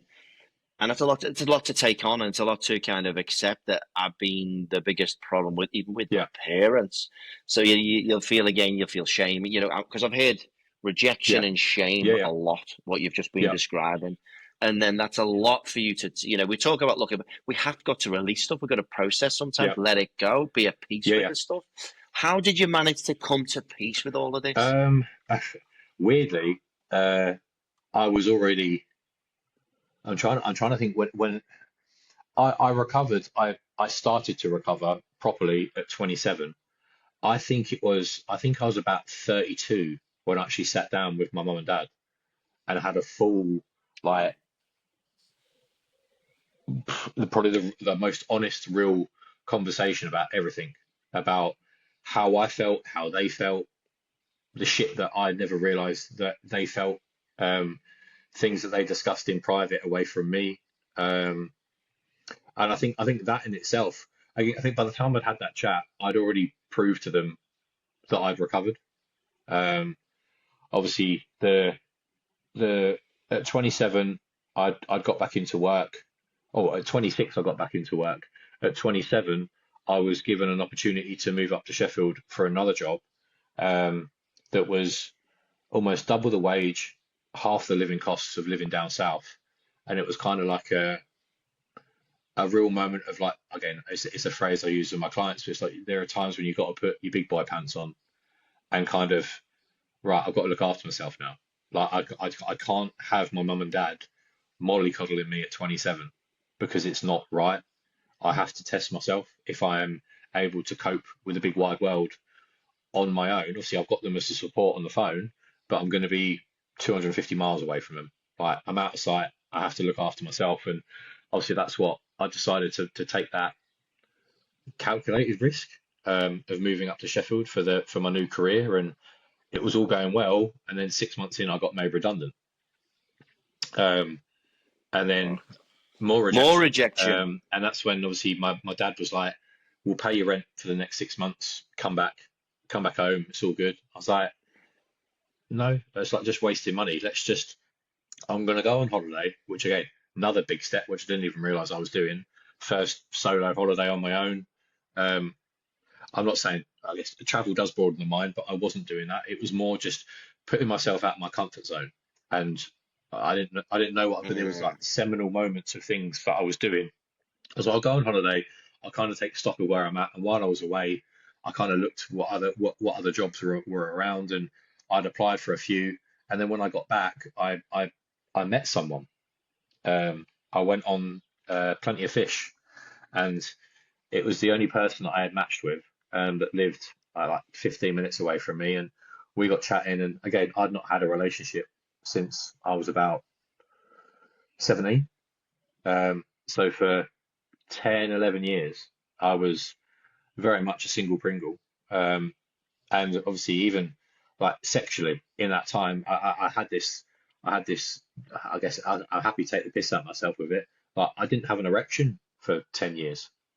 There was nothing going on. I think my body was just in full fucking survival mode. That I think if I'd have got a fucking Yeah. boner back then, I think I'd have probably died. I think I'd have definitely passed out. So, I think the whole idea of, I'd moved up to Sheffield. I'd got this job. All right, it didn't work out, but I'd got another job. I worked at a local newspaper, and then I'd met this girl, and then, like, I was with her for 6 months, and then my apartment came up for renewal, and I could either rent it for another year or find another place, and that's when she said about moving in with her. So after 6 months, it was like bit quick, but it kind of makes sense. I don't have to commit to an, yeah. Game So I on. did, obviously moved in with her, and for the next 6 months we were living, playing happy families. And then one day, like, we never argued or anything like that. And then, yeah, just one day I'm on the tram going to work. As I step off the tram, I get signal back, and she sends me a message: "James, I don't love you anymore. I'm staying at my dad's tonight. I want you to move out." Fucking And then hell. it was like having to go into work and play smiley faces, knowing for well that I tried to ring her, tried to message her, talk to me, what's going on? We can like talk this through. We can work this out. Nothing. So obviously I went back home, and I packed a bag and I messaged my brother. Obviously, who lives in Sheffield as well, but he was down in London for the week. Although my sister-in-law was at his house or their house, I found it a bit disrespectful staying there while it was just my sister-in-law. So I stayed in a hotel for a week, um, and I did a lot of soul searching in that hotel room. And again, when blokes don't get their clarity on situations, we find our own closure. And my closure was staring me in the mirror, that I didn't look like a man. That's why she doesn't want to be with me. I don't look like a man. And if anything was to ever go on, she'd have to step in and protect me because I was like a wet blanket. So I was like, if I go to the gym and I get a little bit bigger, maybe she'll want me back and then we can play happy families again. So that's what I decided to do. Went to the gym. I literally told this story to the guy that owned the gym, and he was just like, mate, you've been through some shit. I was like, yeah. I said, obviously, some of it self-inflicted with the eating disorder and obviously letting it get that bad. I said, but obviously, there's a depends on who you talk to. It's self-inflicted to a point. I could have stopped it, but then it's a mental health problem. So it's like yeah, Of you course. you'll get both sides of the argument, which I completely understand. And he was just like, if you commit to this, if you show up every day, you work with my son. My son runs a gym. I own it. He said, we will get you the body that you want. I was like, great. So about a couple of months in, I'd obviously committed and done this every day. And I remember sitting at home, and there were people that listen to this, and I'm sure you'll get it as well. I sat there and I was like, I don't want to have my life anymore. I don't want to do this job at a newspaper. I don't want to have to turn up and sell shit to people anymore. And I remember making a decision in my head, and I remember the conversation with my dad. I remember talking to my dad. I was like, Dad, I was like, just hear me out. I said, don't say a word. Don't say a word. I said, obviously started in the gym and I'm loving it. And I feel like this next chapter of my life is all about me. I said, and I'm going to quit my job, and my job is going to be the gym. I said, I've probably got enough money for a few months to support myself. I said, but I want to commit to this for a year. Would you and Mum be able to help me when my money's run out? And he was like, you're a fucking idiot. And I was like, I know. I said, but I feel like I need this to get my my head right and my body right. I said, I'll make you proud. And he was like, all right, go do it. And then that's when I committed to the gym. And obviously, again, my parents, my background, my privileged upbringing, I would not have been able to be in this situation without my parents' support financially. And for that, I'm absolutely forever grateful. And obviously, that's when in 18 months I put on 5.5 stone, tracked my journey on Instagram, and obviously my Instagram blew up because of it. And then that led to a fucking world that I was not aware of like 5 years prior. I got into modeling, I got into like TV work, extra work. Um, I did all the soaps. I worked for Adidas. I did like celebs go dating. And I got to meet all these people, and it was just like I remember I remember sitting there on the bus waiting to do my first job with Adidas, and I got to meet like Barcelona's goalkeeper, Paul Pogba, and it was just like, how the fuck have I got here? Like, but then it was like not so much like an ego thing. It was like, oh, it's like internal. How the fuck have I got here? And I was like, but I've got myself here. Like, I've done the work. Like, and it was just like, 100%. yeah, and yeah, I think at the age of I'd have been 29, 30, and then I was then living a life that I think any bachelor would want. Um, I was single. I'd obviously, like mentally, I'd recovered. I think mentally, I'd started to recover when I was with that partner, because I think the secretiveness of having an eating disorder, especially bulimia, I changed my routine to adapt to her and her daughter. So you couldn't be secretive when you're sharing a house with someone and living with someone 24/7. So I kind of accepted that that part of my life was now done, and that I was inviting a new new responsibilities and a new routine and a new framework into my life through the form of being being being her partner, playing like a father figure to a daughter, and realizing that I've got to get my shit together now because I'm living with her. If I let myself down, I let them both down. So in somewhat having having a protective masculine role without looking like a masculine protector. Obviously, at the time, I think when I first went into the gym, and when we first started, I was 9.5 stone. So, and obviously that's grown Wow. from 9.5 to 15 and a half, just over 15 stone. Um, so it was like at least Yeah. I knew where I was when I started on my journey, and then yeah, obviously got into. I eventually became a PT. The amount of people that were asking me, mate, your transformation is mad. Train me, train me, train me, and it's like, hang on a Yeah. minute. Yeah. I'm working doing extra work. I have a whole load of free time. I could have two part-time jobs essentially. And obviously that's what I did. That was my 2019, February 2019 is when I became a qualified PT. I kind of start to become a little bit unrelatable to your everyday person that wants to transform like I did. I'm kind of going down the route of like it's like unobtainable doing bodybuilding stuff. There's a market for that, and a lot of people do that. And that's your if that's your where you want to go, fair enough. But I didn't think that it was the right thing for me, and I kind of thought that it was like that health scare was the universe saying, not for you, mate. Like you're kind of alienating people if you do that. So I got back into the gym and obviously just carried on with my own little recovery because I'd had a few months off while I was recovering from the surgery, and then 20 December 20 December 2019, the 28th of December, I broke my left leg playing football. Um, yeah, it wasn't in hindsight, it wasn't an overly bad break. I had a double fracture of my tibia just above my ankle, and I was in a walking boot for 6 weeks. And obviously at that point, I'd been single for a while, and then I while I was recovering, I did the whole beggy picture of my leg in a cast over Christmas or New Year, saying like any Netflix recommendations. Obviously, there was a girl that I'd followed that I'd done a shoot with a photographer who'd done a shoot with her, and obviously so I'd become aware of her, and again I'd been single for what nearly 3 years, and I was like she's nice. I tried to message her and it fell on deaf ears. I was like she's not interested then, and then she messaged me to tell me about it was you. Remember the Netflix show You? Um, she told me about yeah Oh to yeah, watch yeah, that. yeah. So obviously I started watching that, and then we got chatting, and I met her in January on like a first date, and then I just recovered from the first leg break, and my second game back was the semi-final of the cup, and I shattered my right leg in four places. Oh, And we're talking like a fucking horrendous break.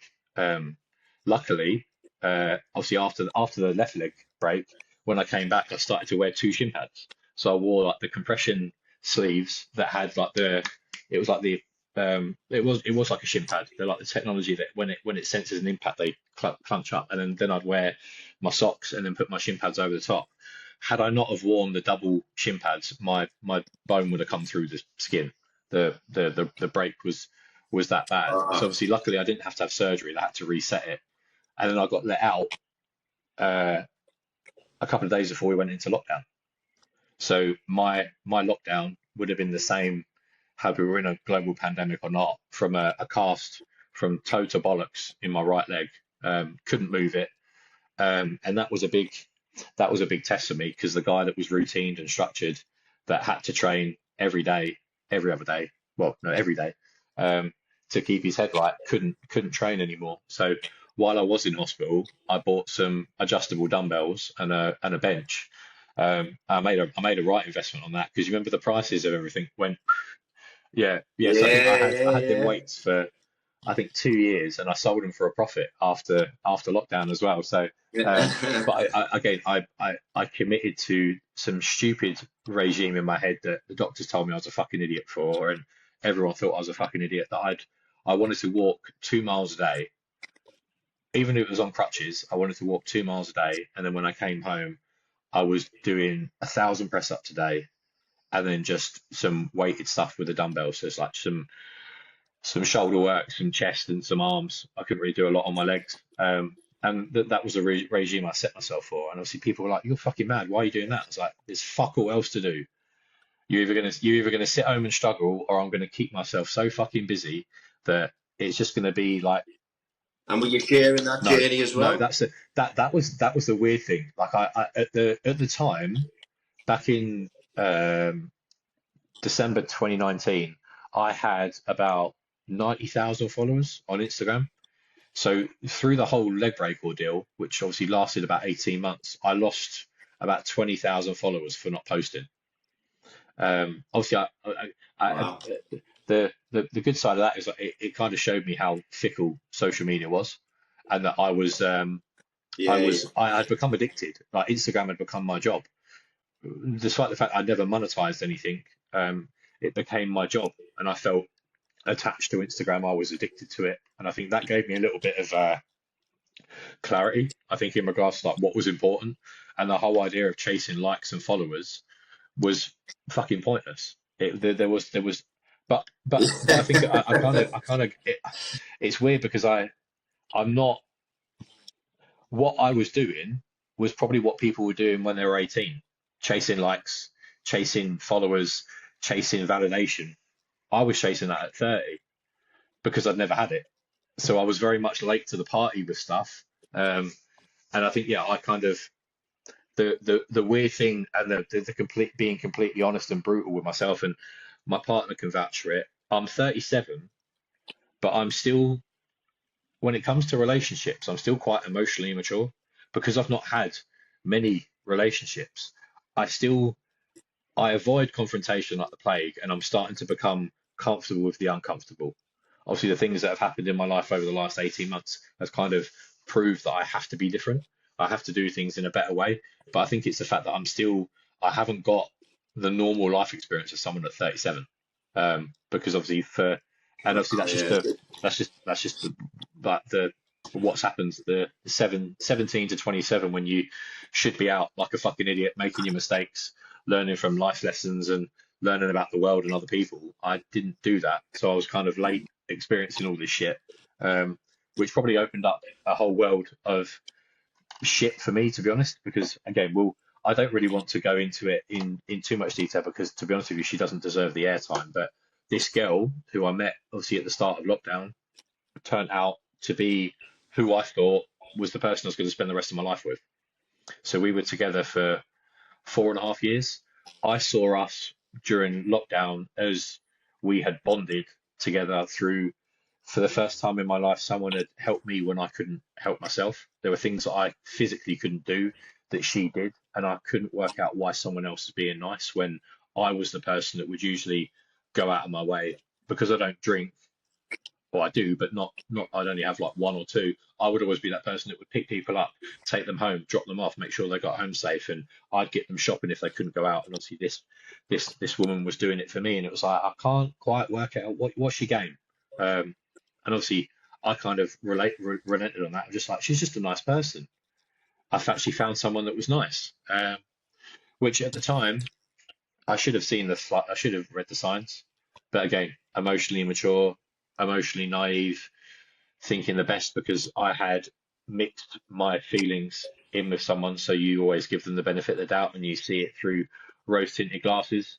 Um, I think the whole idea of I don't need to be with someone, but the idea of actually, it's like because I've not had a serious relationship before, the whole idea of she could be something different was something that I wanted to explore.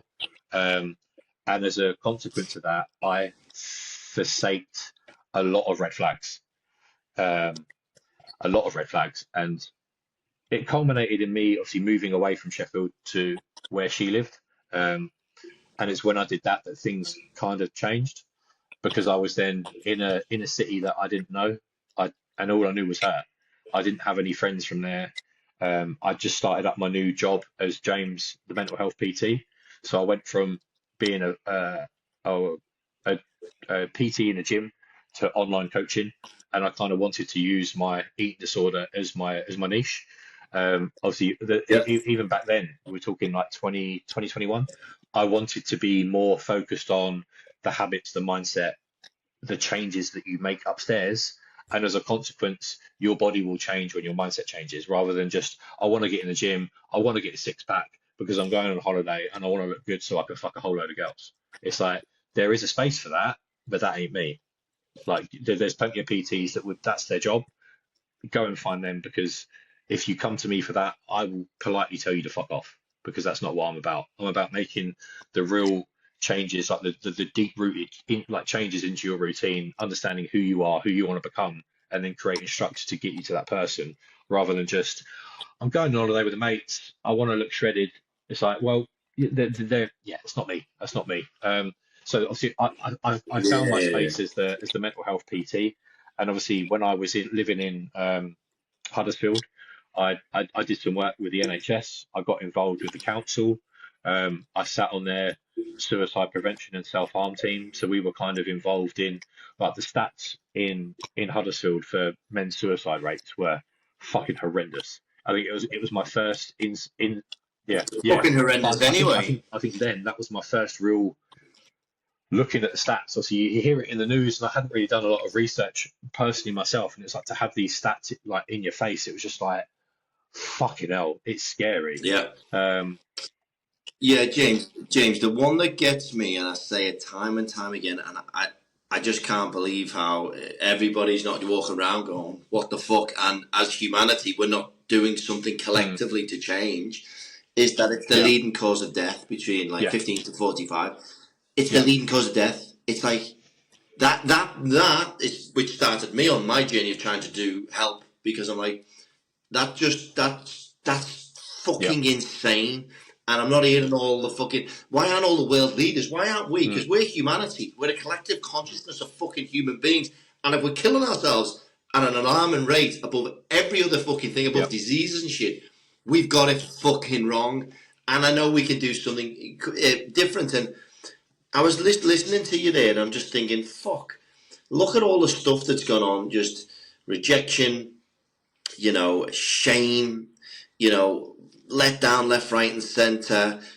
Done a lot of shit yourself because of the stuff that you unpicked from the age of yeah, 7 to 17. This massive life changing thing. Then you've fucking internalized it. Came out in these diseases, mental illness that you've had to go through.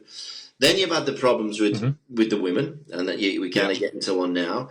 You've had all of these things, and it just highlighted me. Then you mentioned about you were emotionally immature for relationships, and it just put me back to, because you didn't have the life yeah, experience of those things to learn about those things, and because what you were going through didn't involve women, you maybe weren't even getting mentored on it by your dad or yeah, something like that.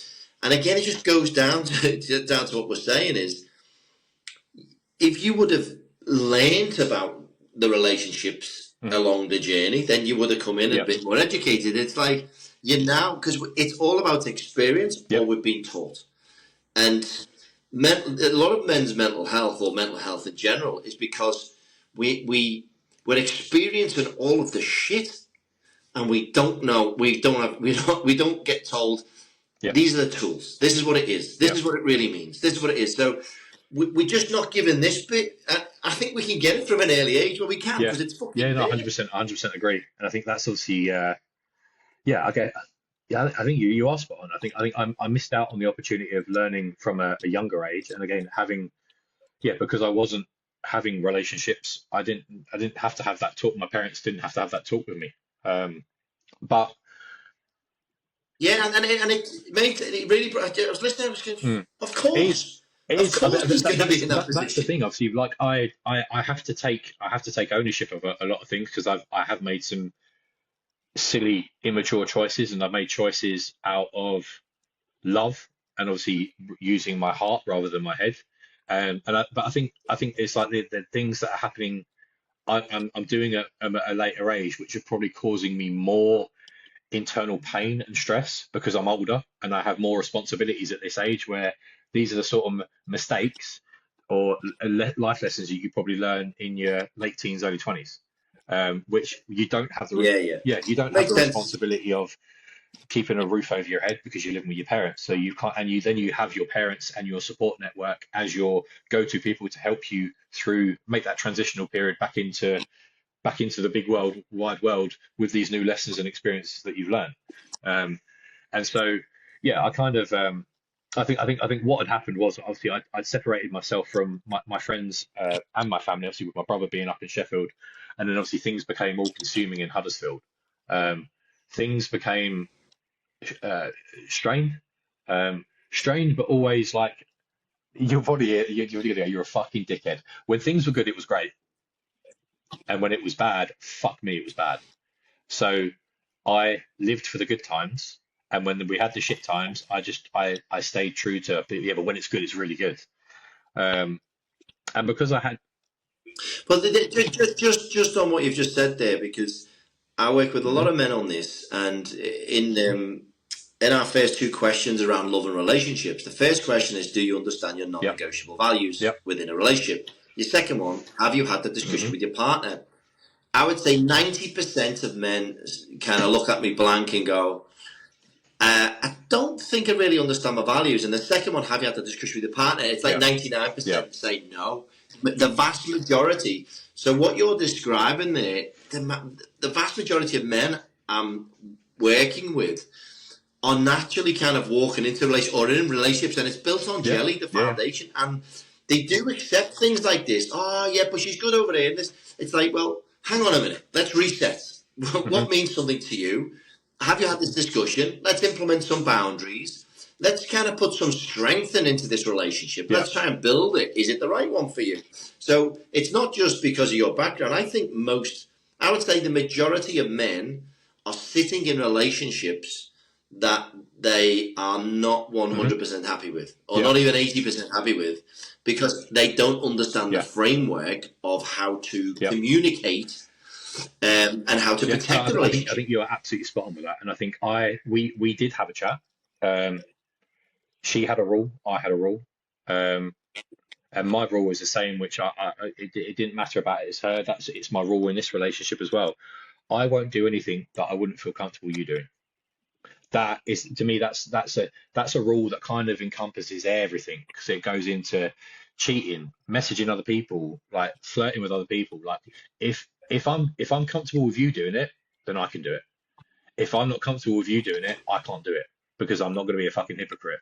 Um, Of and then her course. her her one for me was, if you ever feel like leaving, you talk to me, we talk it through, and if we need to end it, we end it amicably.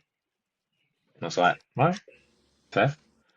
And that's obviously not how it unfolded. Obviously, we got engaged, we got married on in June 23.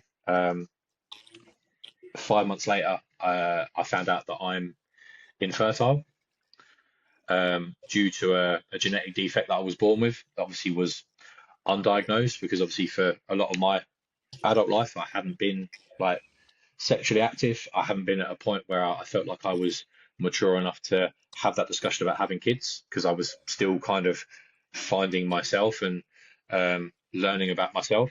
So obviously, when this came out, you think that you would have got supported by your partner and her family, or my family. No, the two questions that I got asked, obviously coming back and telling her, was, how the fuck could you do this to me? And have you always known? Fuck. And again, not to, I want to kind of not skirt around the issue. I just want to, Yeah. the, the key points were, when it got to Christmas, she told my parents that I was depressed and that I needed therapy.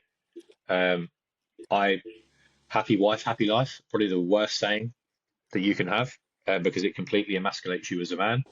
Um, but again, Agreed. I was kind of, again, trying to do everything I can to save the marriage, because I think that the reality was, obviously I went down to my parents' for therapy in uh, January 24. I was only supposed to be down for a month. A month turned into two, into three, and then in March I found out that she was having an affair. And obviously that then was the end of our marriage. Obviously, I do have levels. I do have levels of dignity. There is a line that if you cross, you can't come back. And I think after finding that out, I think her best friend got in contact with me, and her first husband got in contact with me, and the realization was our whole relationship was built on a lie. The bond that we had was all a lie, and yeah, it just obviously it ended in a way that was. Oh, sorry, you 2 seconds. Okay. Well, have a good day. Stay safe. Yeah, it ended in a way that I think had I not been through the shit that I'd been through previously, like we spoke about earlier, about adversity and resilience changes you as a person, not just as a man, it changes you as a person. Had I not have been through that, I genuinely believe, and I'm not trying to, I don't want sympathy in any of this. Had I not been through the shit that I've been through, I think I would have killed myself. I'm being completely honest with you. She took my life, she took my family, she took my business, she got my previous business basically shut down. She contacted my clients to say that I was depressed and that the business was shutting. And so finding out in March that not only had she wasn't going to be my wife anymore, that my business wasn't there, and I kind of realized then the weird thing was it all kind of worked out perfectly. She accidentally reshared that she was on a date with another man on an Instagram story that obviously she then deleted, but I'd already seen it because she was my wife. We had notifications up, so if she added something, I got a notification, so I saw it straight away. The following weekend, I was supposed to go up for the first time in 3 months to see her and my stepdaughter, so I played dumb. Having therapy at the start of that year, she thought clearly, obviously, the intention was she had started seeing this guy in November. So, like a few weeks after we found out the news, she fucked the relationship off. She checked out. She started talking to someone else. She'd already seen him, and then she kind of realized that it was something she wanted to explore. She had to get me out of the way. She'd come up with concocted this story about going down to my parents for therapy. The therapy I had was brilliant because it gave me clarity of I wasn't there to unpack the shit in my head about the fact that I'm infertile, the fact that I can't have a kid. It was more the fact that my relationship was shit. That's the clarity that I got. And I realized that I had, it wasn't her that I was, obviously January, February, I didn't realize what she was doing. I realized that my marriage was massively in trouble and there was a strong possibility that we weren't going to carry on. And I think the biggest take home for me was I wasn't angry. I wasn't upset if it was to end. My thing was that for the first time in my life, I was at a level that my brother and my dad were at. My brother's married, my dad's married. I'm not where they are career-wise because I haven't had that time of building my own business to be as successful as them. I'm doing it now, obviously, but in what in Yeah, exactly. It's like everything. It's a relationship, your business, everything. You're just starting late because of this kind of clusterfuck that you've been through. And so it was just like the idea of obviously subsequently, obviously after the therapy and after realizing what she'd done, my initial thoughts were, okay, you're an arsehole. Obviously, like I'm not gonna say that I was stoic enough to not give her anything. My biggest thing was I've now got to take myself away from a level where I was at with my dad and my brother. I was at the same level on one aspect of my life from a relationship standpoint. And obviously, you can talk about, yeah, my brother has been with my sister-in-law since they were 19. They're now 40. My mum and dad have been together since they were 16 and they're 69. They've got rock solid relationships. My relationship was a shit show. The facts are the facts. And my relationship was a shit show, but I was married. My dad's married. My brother's married. They've got money. They've got career. They've got success. I'm still building that. But from a marriage perspective, we were all on the same level. And I felt like I had at least aspired to be in one element of my life on their level. And rightfully, wrongfully, she's taken that away from me. And I was more angry at that than the fact that my marriage had come to an end.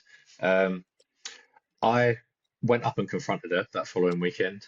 I don't know how I did it, and I'm actually quite proud of myself for how I did it. And obviously, I knew that it was the end of my marriage, and I'm not a fucking idiot. When I had the conversation with her, I recorded it because I thought if she makes any admissions, then I've got, if she starts to be a dick with a divorce, whether it's admissible or not, obviously I've got a verbal confession. Wasn't expecting it to go the way that it went, but basically it was a 45-minute character assassination of me. That I'm a boy, I'm not a man. You have one job as a man to have a kid, and you can't fucking do that. So don't you dare call yourself a man. She's found herself a real man that can fuck her better than I ever could. That's got a bigger Fucking hell, got a bigger mate. dick than him. Got a bigger dick than Ugh. me. What you do as your job as a mental health PT is a joke. When I'm out with my friends, we all fucking laugh at you. I don't respect you. My mum doesn't respect you. You live off mum and daddy's like coattails. Um, and yeah, the fact that you call yourself a man, no, you don't. And it was like I remember sat there and thinking, I even said it. I was like, I know exactly what you're doing. I was like, the reality is, you haven't got to know who I am in the nearly 5 years that we've been together. I don't think you know Yeah. who I am. Like, not that I meant anyone fucking special, Yeah. but I'm so much tougher than you give me credit for. Well, mate, if I can sum up what I'm hearing, number one, that's a gift that Yeah, came through, because why the fuck would you want to be yeah, with somebody like that? They've shown the true colours. They've clearly yeah, been wearing a mask for 100%. whatever reason. She's been wearing a mask to exist in this relationship with you. It's dropped, and then she's come through and she's shown a Yeah, really dark side to her. So that's a blessing that came through. What I'm seeing here is all the way through is, but look, from a man's perspective, you've been hmm through so much, and to still be standing now to where you are, I think you're tailor made mm for helping men in this space because of what you've been through. And I look at what your the story coming through. Your dad, as a self-made man, being stoic, calm, real strong. Sounds like healthy hmm masculine presence in your life. Very supportive. And yes, you're very blessed to have had that, support network from your parents. But you're the man who's had to walk through hmm the fucking shit. You're the man who's had to walk through the fire from constant rejection. Almost abandonment feelings from that whole life that you were going to have that didn't. Your nan, your granddad, all of this shit, these women, and then this final stage of this. Sounds like, let's just put it nicely, someone who is very hmm clouded, who is definitely not going to be an authentic self, and I would warrant a guess that her programming has been pretty fucking dark to produce the human being that has presented itself to you. But yeah, fucking over there, good riddance. But your parents, look, your parents have been, yeah, beautiful for you, right? And you've called yeah, it all the way through. And I can see that within you. And I can see actually a strong masculine and a feminine side to yeah, you, which we do have and we do need in us. And I see you've got a good blend. So credit to your parents for standing by you and bringing you through and bringing you to the yeah, man you are today. And I love the fact that you're in the space that you're in, because it takes a man like you to be real, to be vulnerable, to yeah, share all of it without the fucking mask. yeah, It yeah, is yeah, what it is, because you're fucking made for this. Because you can meet anyone where they've been. You can meet anybody. Well, I've been there. I've done that. So that's beautiful that you can meet people there, and also you're a fucking machine, because everything that you've done to the yeah, best of its ability, whether it's goalkeeping, whether it's anorexia, whether it's bulimia. You were the mm fucking top of the shop yeah, in all of them, right? Everything that you've done. Even you break your leg, you're doing this. I'm going to walk 2 miles and doing this. So you fucking dial in to where your focus is, and that's why I think, if you imagine, there'll be a lot of men out there. Not you're probably in the really high end of being able to get shit done, because that's a massive kind of hmm quality. People who can take fucking action. I always yeah, say, just moving, no matter, take the failures, keep moving forward. But you can really help people with, getting fucking started. And look yeah, what I can do. Look at all this fucking shit, and I just kept moving. And I'm here today, and I present myself in front of you, so someone yeah, can meet you where you are. And I think, so the story for me is all coming together. I can see how mm you've been made yeah, or coded, and you've had to almost start to decode and reprogram yourself. to where you are today. And I think, yeah, it's a really beautiful story. And I just thought I would kind Yeah. of share my kind of overall Yeah, no, summary, I if that makes appreciate that. sense. And I think the place that I'm in now, I think again, the last thing that I wanted to do after March was meet anybody else. I think I was so against the idea of like, I'm just going to focus on myself and like don't let anybody come in, and then that kind of all went out the window. Was in April I went to Edinburgh to do some work, potentially trying to get into a football academy. And then while I was in Edinburgh, I had a bit of downtime, and I remember just scrolling through social media, and I come across like the friend suggestion thing, and there was a girl, just like a picture of her, and she looked stunning.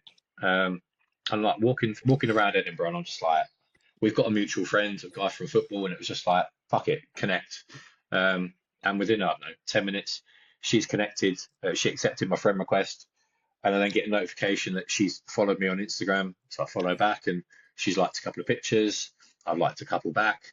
You're like, Well, I'm in again, here. but then, like again, me being my authentic, honest self, and this is always a thing that people have asked, like my mates have asked me, like you could get any girl you want, and I'm like, no, I couldn't. Like, I'm not.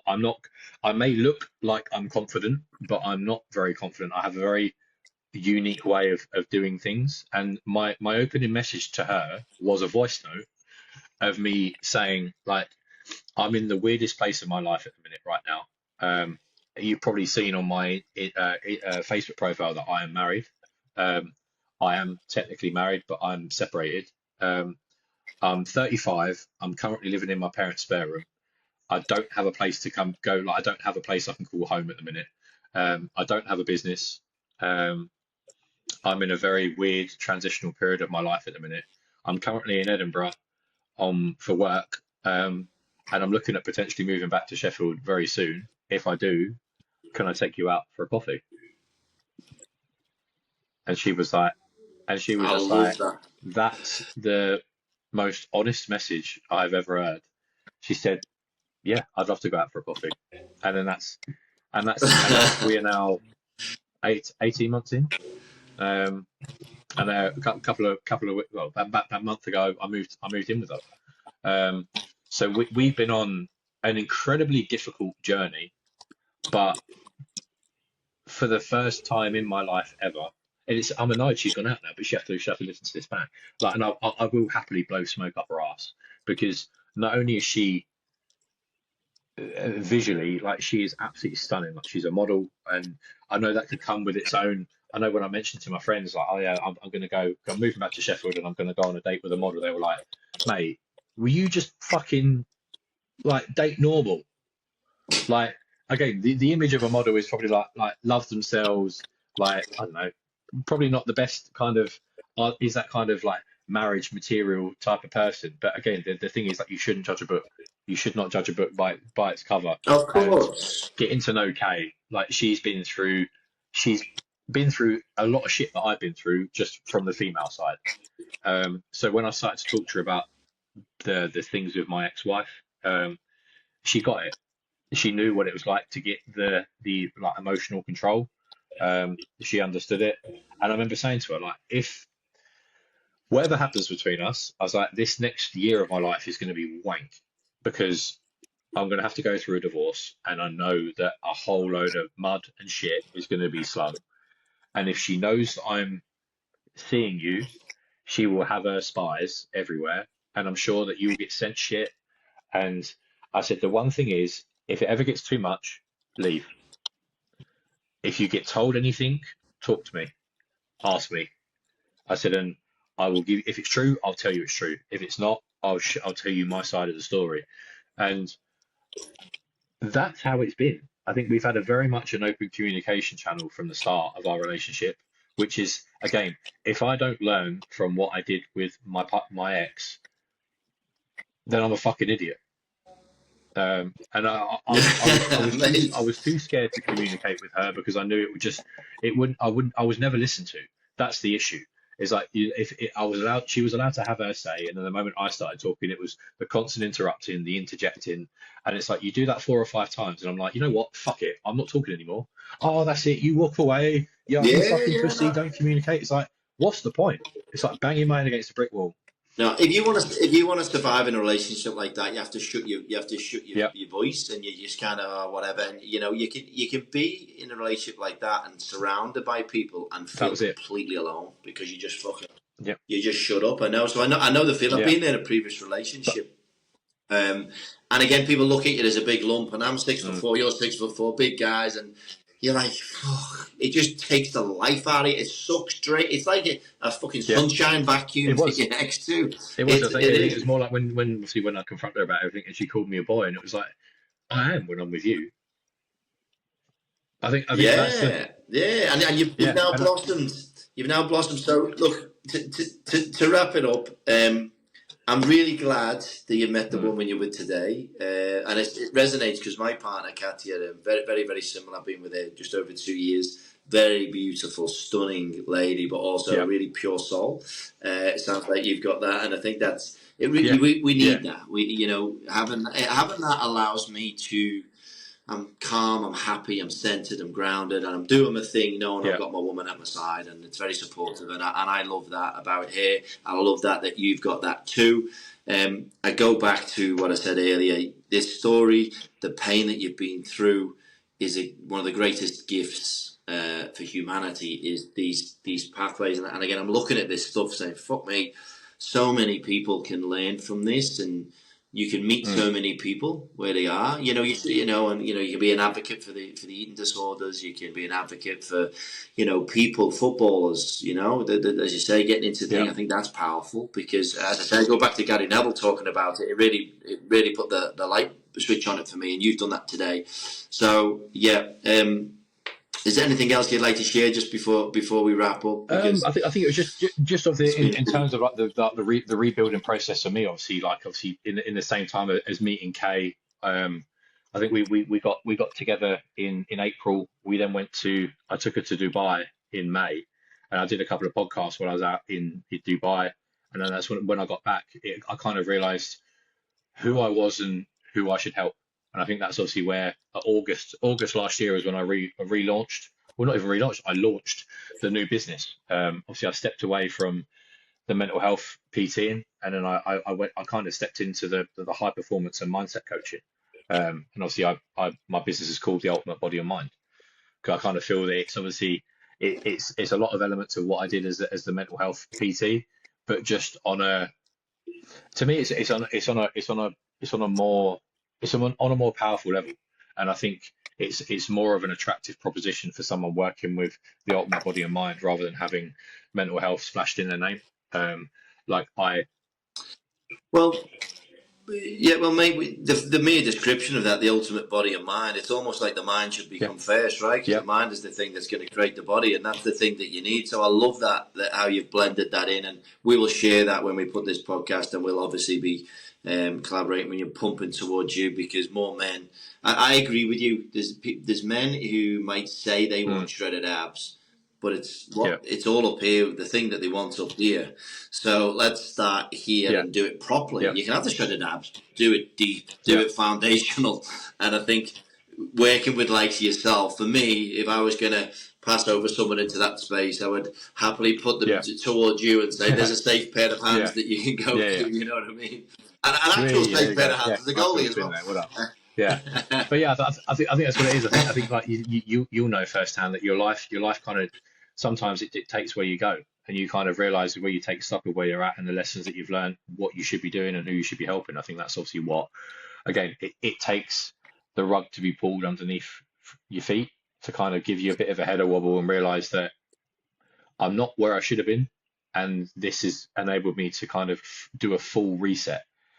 And I mean like a complete full reset. Go different place, different partner, different friends, different environment, different business. Everything's fucking changed.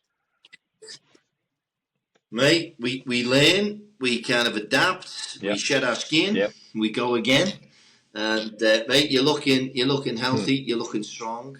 Thank you so much for sharing the depths there, and I know you showed me some dark places there, but I can see where you are now, and you can shine a light for other people in those dark corners, you know. So look, really, really beautiful discussion. I'm sure I could talk all day, but I'll have to end this because we talk about my missus. She'll be wanting me to go and have some food in a sec. Mate, thank you so much. 100%. Let's stay in touch, and I'm sure there's another discussion 100%. somewhere. Whenever you're ready. Thanks, Thank you, brother.